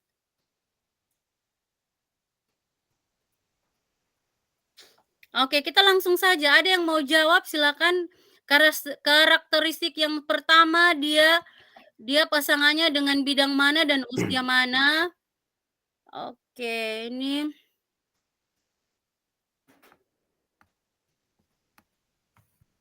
silakan Kak Lukas. Ya baik, kakak menjawab. Ya. Yang pertama, karakteristik yang pertama, berjalan, berlari, merangkap ini dia dengan bidang jasmani. Oke. Silakan, Terus berikut. yang kedua, anak-anak pada usia ini mulai mengembangkan rasa diri mereka sendiri dan belajar memahami perasaan orang lain. Mereka juga mulai belajar untuk bergaul dengan teman sebaya. Ini dia masuk di sosial, Kakak. Oke. Ada Terus lagi? yang ketiga mereka mulai mengalami emosi yang lebih intens seperti juga kemarahan, kesedihan. Ya, ini dia masuk di emosi. Oke. Terus yang keempat tetap masuk di mental. Dia berurutan, Kakak. Oke. Menurut Oke, saya. kemudian usianya, Kak. Usianya, Kak. Kalau usia pendidikan jasmani begitu, Kak? Iya, Kak. Ini Oh, kita karakteristik maksudnya kita closing dengan dari jasmani. oh, Jasmani kita itu dia apa? Umur berapa begitu. oh, ya baik, Kakak, Ya. ya. Untuk jasmani 0 sampai 2 tahun, Oke. sosial 5 sampai 6 tahun. Oke, 5 sampai 6 silakan tahun, ya. lagi. Terus untuk emosi ini kebanyakan anak-anak SD itu 6 sampai 12 tahun, emosional. Oke. Terus Kemudian? untuk anak-anak mulai belajar untuk memahami dan mengelola emosi mereka serta untuk bernegosiasi dan menyelesaikan konflik, ini juga masih tetap 6 sampai 12 tahun. Oke deh, kita Ya, kasih itu mungkin tepuk dari saya, tangan untuk Kakak. Oke, terima kasih Kak Lukas. Kita kasih tepuk tangan dulu kok kakak-kakak. Ya, saya butuh 1 orang lagi untuk, menjawab. Jika ada silakan kakak-kakak saya kasih kesempatan.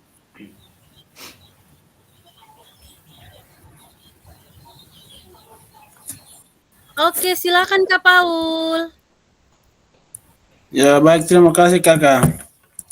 Kalau saya untuk materi ini saya kan kebetulan mengajar di kelas SD Kakak. Iya Kak.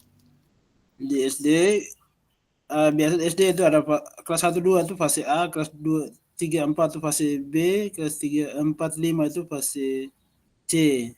Nah, untuk yang poin pertama tadi itu biasanya lebih banyak ada di usia kelas 1 2 fase A. Karena kita mau ajar anak-anak langsung di tingkat dia punya teknik itu dorang lebih senang dalam langsung di permainan. Langsung dalam permainan. Jadi saya selama ini saya mengajar itu langsung pemanasan juga langsung dengan teknik langsung dalam pemanasan itu yang langsung dikolaborasikan dengan pemanasan langsung di dalam memang. Kemudian yang khusus untuk kelas 3 4 itu biasanya tingkat emosionalnya lebih terasa di situ. Jadi mereka lebih memilih kadang-kadang materi yang mau diajarkan itu dorong pilih sendiri. Itu yang saya punya Kakak. Ya, silakan Kak lanjut. Kemudian yang kelas 5 6 itu fase C itu kesadaran atau emosional mereka itu lebih nampak. Jadi ketika kita mau pemanasan itu kadang-kadang mereka untuk pemanasan saja mereka agak-agak kurang semangat begitu karena mungkin karena perkembangan fisik atau yang lain-lain sehingga dalam pemanasan kalau sampai ada yang kurang semangat saya kasih bilang ya sesuaikan saja sesuai dengan keinginan kalian begitu. Itu Oke, saja Kak. dari saya Kakak. Baik kakak-kakak, mari kita kasih tepuk tangan untuk Kak Paul dan Kak Lukas yang sudah menjawab. Jadi saya akan lanjut pada slide berikutnya kakak-kakak. Jadi ya silakan kakak-kakak lihat dan foto untuk dijadikan pegangan ya kakak-kakak. Jadi ini untuk aktivitas atau karakter yang pertama itu dia ada di jasmani, kemudian dia sangat-sangat sinkron dengan usia 0 sampai 2 tahun. Kemudian karakteristik yang kedua, itu dia ada di sosial, di bidang sosial, Kak.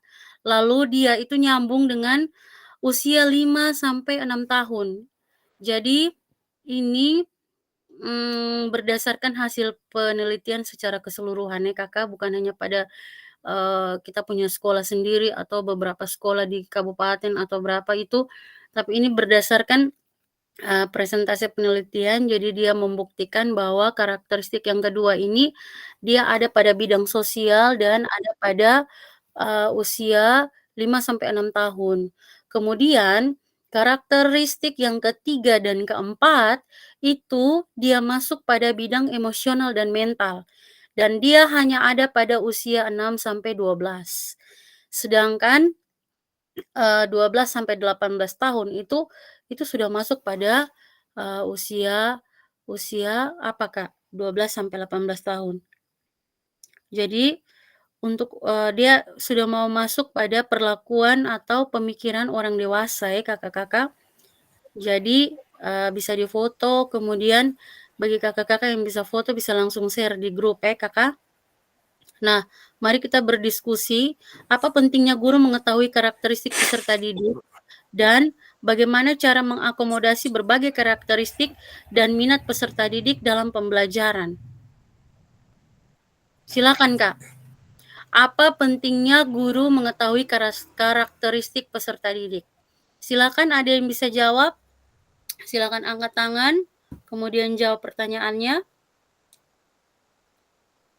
Jadi kakak-kakak tadi mohon izin, tadi kita mulai agak terlambat, jadi kita akan, oke silakan Kak Lukas.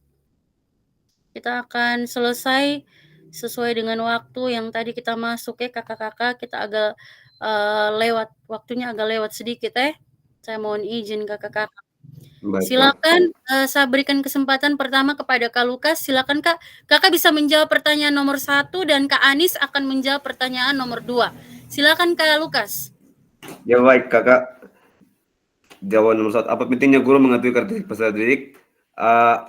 Sangat penting guru harus mengetahui karakteristik peserta didik untuk merupakan salah satu hal yang paling diutamakan ketika kita membuat RPP atau rencana pembelajaran, terutama contohnya misalkan kalau saya mengajar di SD, belum tentu pembelajarannya harus sesuai dengan anak SMP, jadi isinya disesuaikan dengan jenjang begitu. Oke Kak. Itu mungkin dari saya kakak. Oke, silakan Kak Anis, kita kasih tepuk tangan untuk Kak Lukas dulu. Halo Kak Anis. Kayaknya jaringan kakak. Oh iya, kakak maaf jaringan lelet, jadi suara saya putus-putus. Oh, saya punya suara yang putus-putus. Oke, baik. Ada yang bisa bantu untuk menjawab pertanyaan nomor 2? Saya kasih kesempatan. Silakan kakak-kakak. Kalau tidak ada,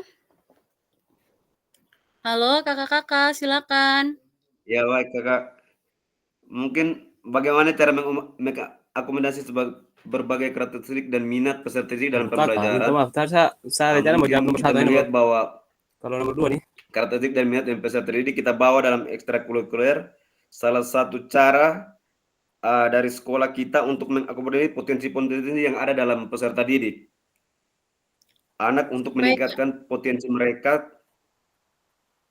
dalam minat dan bakat mereka sendiri. Terima kasih Kak. Oke baik, terima kasih Kak Lukas. Jadi ini adalah saya sedikit membantu kakak punya jawaban semakin sempurna ya kakak ya, supaya bisa semakin dilengkapi. Jadi pentingnya guru mengetahui karakteristik peserta didik, yaitu bisa mengisyaratkan guru hendaknya mempertimbangkan karakteristik peserta didik dalam menyusun program. Ya benar sekali Kak Lukas. Kemudian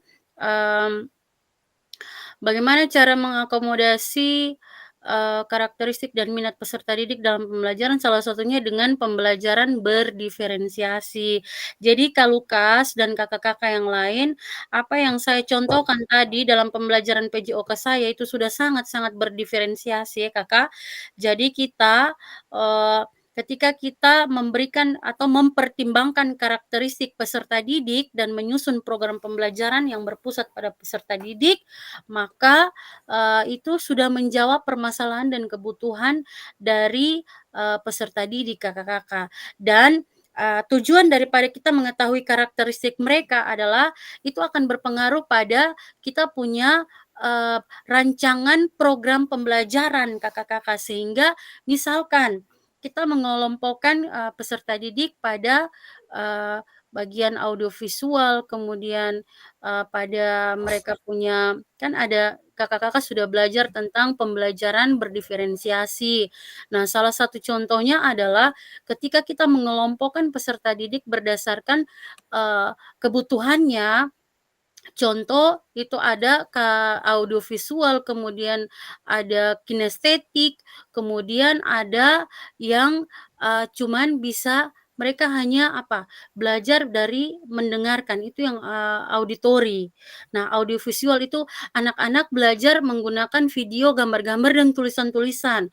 Sedangkan kinestetik, anak-anak itu dia tuh maunya belajar tuh bergerak, karena kita lihat dia itu keluar masuk. Kemudian ada anak yang dia punya kebutuhan belajarnya itu dia hanya bisa mendengarkan, dia punya guru punya penjelasan secara langsung.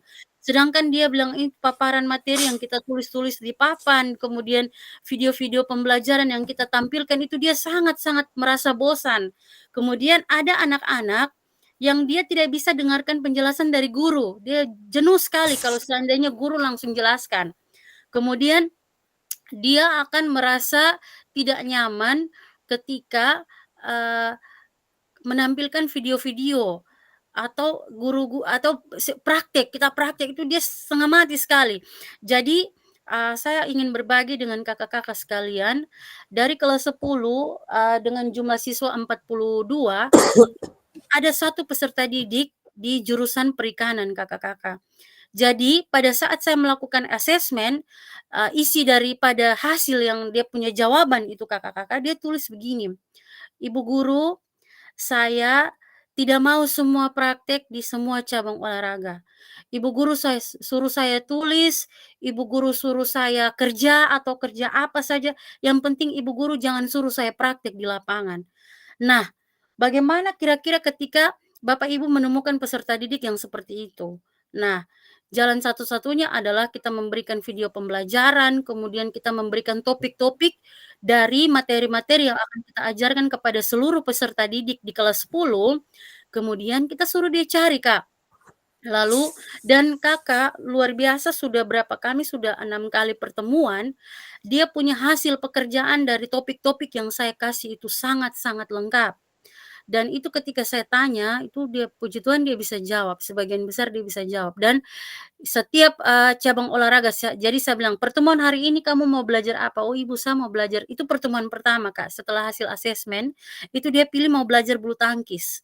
Jadi itu dia lengkap, Kak, mulai dari pengertian fasilitas fasilitas dan perlengkapan, kemudian teknik dasarnya, lalu lapangan-lapangan itu, Kak, dia gambar, dia kasih warna, lengkap dengan dia ukuran, lengkap dengan manusia-manusia di dalam dengan dia punya rotasi. Jadi itu salah satu jawaban kenapa kita harus mengetahui karakteristik peserta didik, karena kita ada pada kurikulum Merdeka, kemudian kita juga sudah belajar tentang pembelajaran berdiferensiasi, maka itu yang harus kita terapkan kepada kita punya peserta didik, Kak. Oke, kemudian ini ada pembelajaran 3, ini ada pembelajaran diferensiasi dalam PJOK. Baik kakak-kakak, pembelajaran berdiferensiasi adalah usaha guru untuk menyesuaikan pembelajaran di kelas untuk memenuhi kebutuhan belajar individu murid, dan ini adalah pendapat dari Tomlinson. Kemudian ini ada jenis-jenis pembelajaran berdiferensiasi, kakak-kakak. Ini ada diferensiasi konten, kemudian diferensiasi konten ini merujuk pada strategi membedakan pengorganisasian dan format penyampaian konten. Konten adalah kakak-kakak materi pengetahuan kakak-kakak, kemudian konsep dan keterampilan yang perlu dipelajari peserta didik berdasarkan kurikulum. Nah, kakak-kakak, ketika kakak-kakak menampilkan video pembelajaran yang kakak-kakak ambil dari sumber-sumber media sosial seperti Facebook, kemudian TikTok atau Reels, kemudian YouTube, itu termasuk dalam konten kakak-kakak. Kemudian ini ada diferensiasi proses, itu merujuk pada strategi membedakan yang harus dijalani oleh peserta didik yang dapat memungkinkan mereka untuk berlatih dan memahami isi dari konten. Jadi kakak-kakak, ketika peserta didik melakukan strategi untuk membedakan proses yang harus dijalani. Misalkan begini, oh ya ini kita harus, yang pertama kita harus melakukan pemanasan terlebih dahulu sebelum kita masuk pada aktivitas latihan teknik dasar. Setelah kita melakukan aktivitas, maka kita akan resting atau kita istirahat sejenak.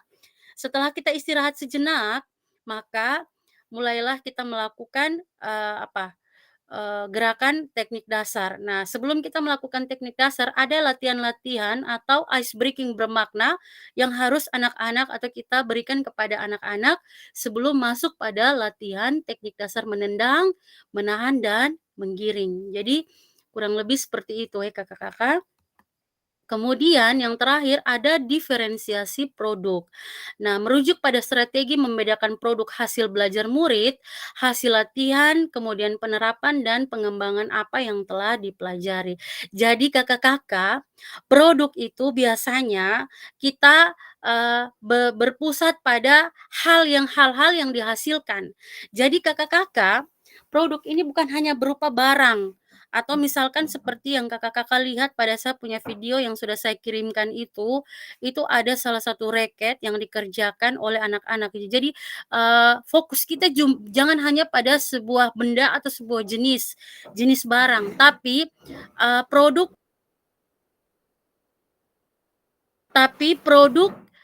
yang dihasilkan ini, yang dimaksud di sini adalah peserta didiknya, Kak. Jadi ketika peserta didik sudah bisa menentukan, mereka punya suara atau ide, menentukan pilihan, kemudian bertanggung jawab atas mereka punya pilihan dan suara, maka itu sudah ada hasil. Misalkan kita menerapkan pembelajaran berdiferensiasi pada mata pelajaran sepak bola, bola voli, dan bulu tangkis seperti yang saya contohkan tadi.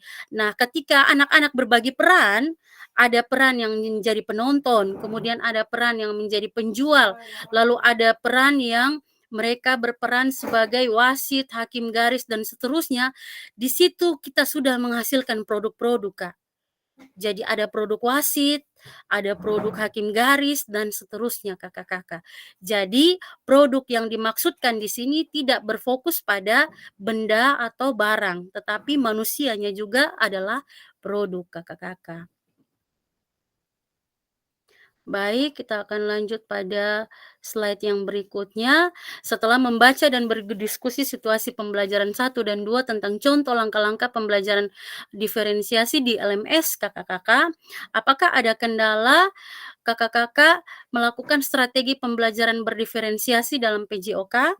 Atau ada gagasan baru apa yang kakak-kakak dapatkan dari contoh-contoh penerapan strategi berdiferensiasi di dalam modul tersebut? Nah, kakak-kakak, silakan direfleksikan pertanyaan tersebut. Setelah sesi ini, kakak-kakak akan unggah hasil refleksi modul 1.3 di LMS.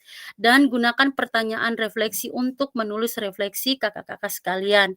Nah, kakak-kakak, ini adalah pertanyaan penuntun yang akan kakak-kakak jadikan sebagai sebuah refleksi yang akan diunggah di kakak-kakak punya LMS. Ada kendala yang kakak-kakak alami dalam melakukan strategi pembelajaran berdiferensiasi dalam PJOK, kemudian gagasan baru apa yang kakak-kakak dapatkan dari contoh-contoh penerapan strategi berdiferensiasi di dalam modul. Nah, silakan gunakan pertanyaan-pertanyaan tersebut kakak-kakak. Nah, ini kakak-kakak sudah sudah bisa memahami konsep pembelajaran PJOK yang berpusat pada peserta didik. Ini adalah tujuan akhir kita ya kakak-kakak, memahami minat peserta didik sesuai karakteristik bidang jasmani, sosial, emosional, dan mental sesuai usianya. Kemudian kakak-kakak juga sudah bisa menganalisis studi kasus kegiatan pembelajaran PJOK yang berdiferensiasi. Jadi kakak-kakak, kita sudah ada pada slide yang terakhir.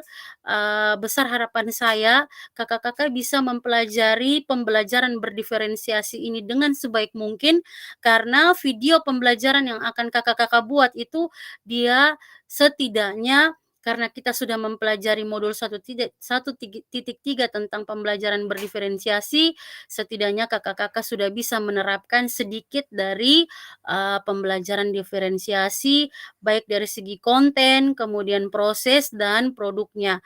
Jadi kakak-kakak dalam pembelajaran diferensiasi itu tidak perlu kakak-kakak memaksakan diri untuk menerapkan ketiga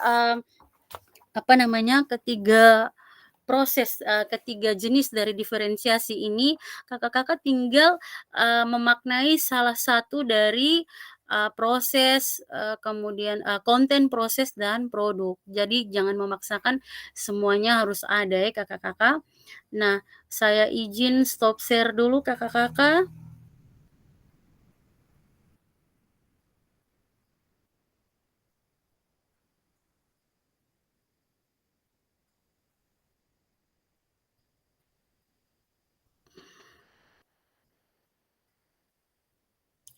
Baik kakak-kakak, kita sudah ada di lagi 3 menit jam 9, 2 menit jam 9 malam. Jadi saya berikan kesempatan untuk kakak-kakak yang mau bertanya, silakan kakak-kakak sebelum kita akhiri pertemuan kita pada kesempatan ini.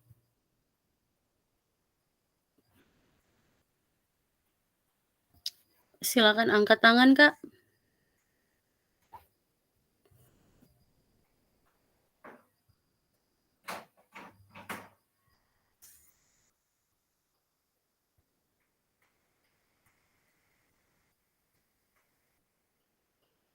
Halo?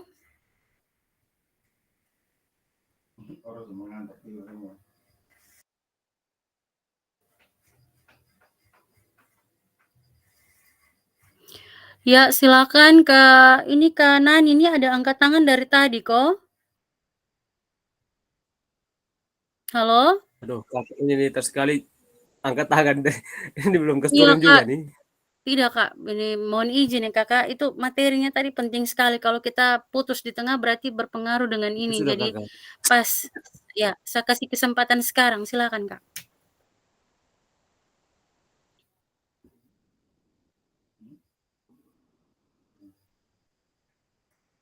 Halo Kak Nani?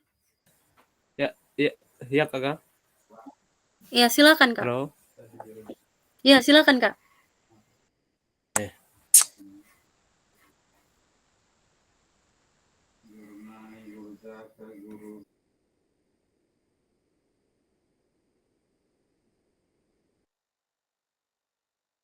Kak Nani, nyalakan mikrofonnya dulu Kak. Ini Kakak suara kita ada dengar jelas. Ya silakan Kak. Ya. Ya Kakak. Ya. Halo. Kakak suara jelas sekali. Silakan Kak. Ya. Coba ulang apa? Maksudnya ini apa? Kakak mau tanya apa yang kurang paham? Ya. Kakak, tadi itu angkat tangan terus sekali ya. Angkat tangan penjaringan. Ya, Kakak mau lihat ya apa centang ya. situ. Oke, baik. Terima kasih Kak. Oke. Silakan Kak Nim. Ya, baik. Ibu, ini saya mau tanya nih. Kebetulan saya ini kan di SD tuh Ibu kelas 1 sampai kelas 6. Untuk yang tadi Ibu jelaskan terkait dengan pembelajaran apa berdiferensiasi. Ya itu tuh Ibu. Pembelajaran berpusat pada berdiferensiasi. Pembelajaran yang berpusat pada peserta didik. Pakai baca. Iya. Ya. Untuk berpusat pada peserta didik ini kalau kelas tinggi misalnya kelas 4, 5, 6 itu kita buat bisa Ibu. Nah, untuk kelas 1, 2, kelas 3 sudah mulai, terlebih kelas 1, 2 nih sebenarnya dia harus keseluruhannya untuk kurikulum merdeka ini pembelajaran yang berpusat pada peserta didik. Tapi kelas 2 nih masih belum bisa. Nah, kira-kira ini cara apa harus kita buat, strategi apa harus kita buat supaya kita bisa pakai di ini kelas 1, 2 ini fase A ini. Oke, baik Kak. Oke, masih ada lagi, Kak? Itu saja. Halo, Kak? Halo, Kak Nim? Ya, halo Ibu. Itu Oke, pas Kak cukup Nim. Ibu. Oke, baik. Terima kasih, Kak, buat pertanyaannya. Jadi tadi saya sempat bilang ya, saya sempat singgung ini pembelajaran berdiferensiasi untuk anak-anak yang kelas rendah itu perlu dibicarakan tersendiri ya, Kakak, karena itu memang butuh waktu yang lama. Tapi saya kasih gambaran sedikit di Kakak-kakak. Itu manfaat dari mengapa kita perlu mengetahui karakteristik dan permasalahan serta kebutuhan dari peserta didik. Jadi, awal yang harus Kakak lakukan adalah yang pertama, silakan Kakak analisis Kakak pun CP dulu, Kak. Jadi CP untuk fase A tuh saya penasaran kira-kira apa, Kak? Bisa disebutkan sekarang kok, Kak? Tapi kalau Kakak masih buka-buka laptop untuk cari, nah biar tidak usah saja. Ada dia Kakak bisa punya bantu fase A punya CP itu salah satu apa, Kak? sabar Ibu. itu Saya baru bisa jawab. izin lihat buku dulu kok Ibu. Buku ada di Jangan sampai loading lambat ya, Kakak ya. siap. Saya bisa Karena bantu kita jawab, belum Kak. lewat nih. Ih, 9:03. Coba Kakak sebutkan sedikit saja CP itu apa, Kak? Baik, sambil menunggu Kak Nim mencari dia punya CP, kalau saya punya CP itu dia intinya permainan yang menantang. Dia tidak sebut di situ bilang permainan netko, permainan invasi atau permainan lapangan. Dia tidak sebut, Kakak. Atau apa permainan. Kalau dulu kan kita punya CP sebelum berubah kan dia masih ada spesifik sedikit. Nah, ketika kita dihadapkan dengan CP yang begitu umum, maka kakak-kakak silakan lakukan asesmen awal. Nah, ketika silakan kakak-kakak analisis sudah. Ketika kakak-kakak diperhadapkan dengan CP yang dia fokus pada permainan yang menantang, maka silakan kakak-kakak analisis sudah. Nah, kira-kira dari semua cabang olahraga yang peserta didik pilih, dia termasuk di dalam permainan yang menantang atau tidak? Nah, permainan yang menantang itu salah satu contohnya adalah dia bisa menimbulkan atau menghasilkan kolaborasi. Kalau sendiri dia tidak bisa. Itu tidak ada dia tantangan. Contoh, misalkan kalau permainan bola voli, bola kaki, kemudian bulu tangkis itu dia punya tantangannya ada, Kak. Nah, itu kalau kita klasifikasikan pada SMK, SMA itu bisa. Nah, silakan kalau misalkan Kakak Nim punya CP-nya ada kata atau ada kalimat bilang yang menerangkan bahwa permainan yang menantang juga, berarti silakan, Kak. Atau mungkin pada fase A itu tidak ada permainan yang menantang atau permainan manipulatif atau lokomotor atau non lokomotor. Nah, silakan disesuaikan, Kak. Melompat, kemudian berjalan, kemudian bergeser ke kiri, bergeser ke kanan, berpindah tempat. Nah, itu silakan disesuaikan. Nah, dari hasil analisis pasti ada satu dari misalkan satu kelas ada 20 orang. Nah, dari 20 orang itu tidak mungkin tidak ada satu orang pun yang dia punya kemampuan di atas dari dia punya teman-teman yang lain. Nah, silakan Kakak manfaatkan siswa tersebut. Oke, silakan misalkan dia nama Anis. Oke, Anis bisa pimpin Anis pun teman-teman untuk bergeser ke kiri dan ke kanan. Jadi begini Anis, hari ini kita mau lompat, mau jalan.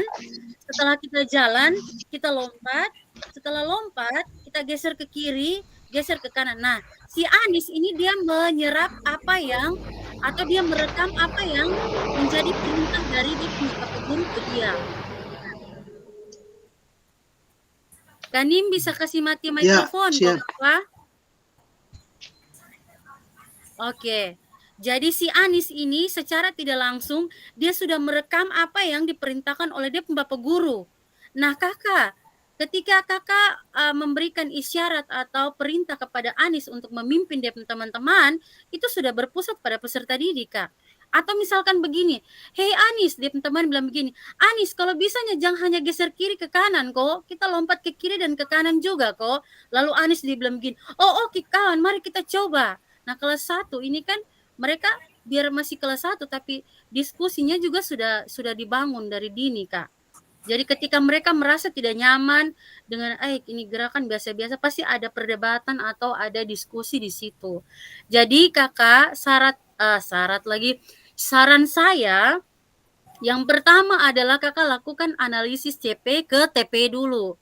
Setelah Kakak sudah menemukan TP dari hasil analisis CP, maka silakan Kakak lakukan asesmen Kak untuk mengetahui karakteristik, kebutuhan belajar, kesiapan belajar, dan profil belajar peserta didik. Lalu carilah permasalahan dan kebutuhan mereka. Setelah itu lakukan rancangan pembelajaran atau rancangan program pembelajaran yang akan Kakak terapkan di kelas. Nah, setelah Kakak rancang, di situ Kakak akan memilah-milah peserta didik mana yang kita harus buat perlakuan khusus, peserta mana yang dia punya kemampuan kurang, cukup, kemudian sedang, dan kemampuannya di atas rata-rata.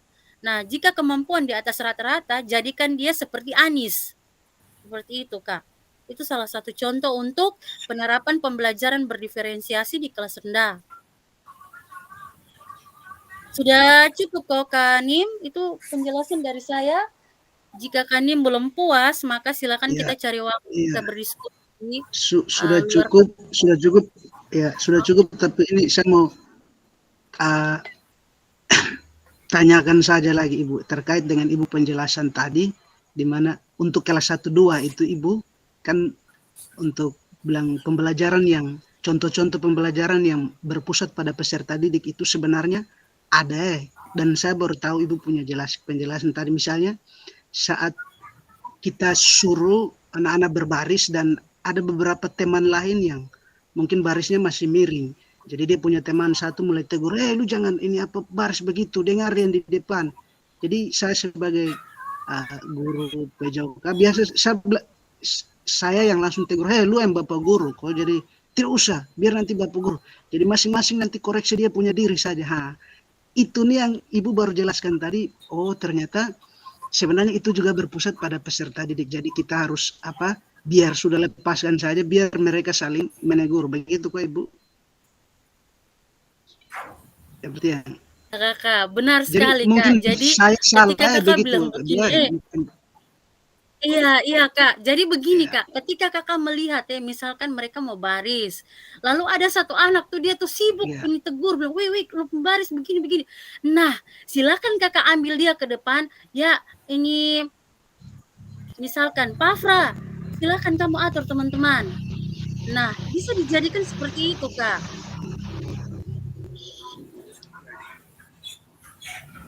Bisa ya Kakak? Bisa, siap. Oke. Nah, jadi mungkin masih ada pertanyaan-pertanyaan dari kakak-kakak yang lain?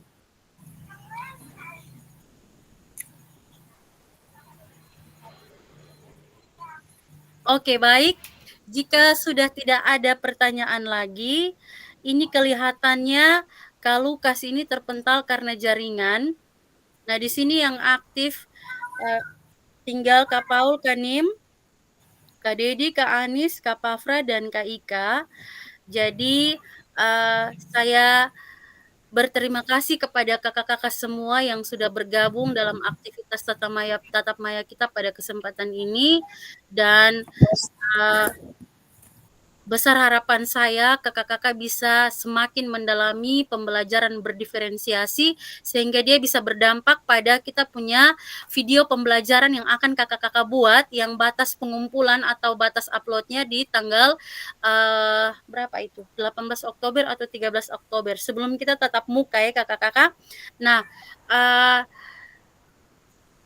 video pembelajaran itu sangat penting kakak-kakak, karena di saat kita melakukan tatap maya di hari pertama di tanggal 13 atau 14 Oktober itu kita akan menganalisis kita punya video masing-masing yang sudah kita buat. Nah, Terima kasih untuk kakak-kakak semua yang sudah terlibat aktif, dan pada kesempatan ini karena kita punya koordinator dua-dua sudah keluar, terpental karena jaringan, saya mohon kesediaan Kak Paul untuk memimpin kita di dalam doa. Silakan Kak Paul. Permisi. Jadi baik, terima kasih. Mari saya pimpin kita dalam doa. Kita berdoa. Ialah Bapa manis dalam kerajaan surga, kembali lagi di malam hari ini kami telah membahas, mempelajari materi-materi yang akan kami pelajari ke depannya Bapa. Kiranya semua yang kami pelajari pada malam hari ini menjadi pedoman bagi kami untuk kami boleh memproses, memperbaiki diri dengan tujuan pembelajaran kami yang akan berfokus pada siswa atau peserta didik ya Bapa. Ya Bapa manis dalam kerajaan surga, saat ini juga kami berdoa untuk semua teman-teman kami yang selalu siap walaupun dalam keadaan jaringan yang tidak memungkinkan ya Bapak. Tapi kami tetap setia dalam mempelajari dengan tujuan yang baik ya Bapa. Inilah doa, ini harapan kami, mari sempurnakan doa kami. Hanya di dalam nama Yesus Kristus kami telah berdoa. Amin. Baik kakak-kakak, mari kita kasih tepuk tangan untuk Kak Paul yang sudah memimpin kita di dalam doa, dan sekali lagi terima kasih untuk kita semua. Sampai bertemu di pembelajaran kita secara sinkron di LMS kita masing-masing. Tetap semangat, dan saya ucapkan selamat buat kakak-kakak sekalian yang sudah terpanggil pada gelombang ketiga PPG. Tetap semangat dan tidak mengundurkan diri ya kakak-kakak. Sampai ketemu di tatap maya berikutnya. Selamat malam, salam, salve, assalamualaikum warahmatullahi wabarakatuh. Waalaikumsalam. Saya langsung izin matikan rekaman dulu ya kakak.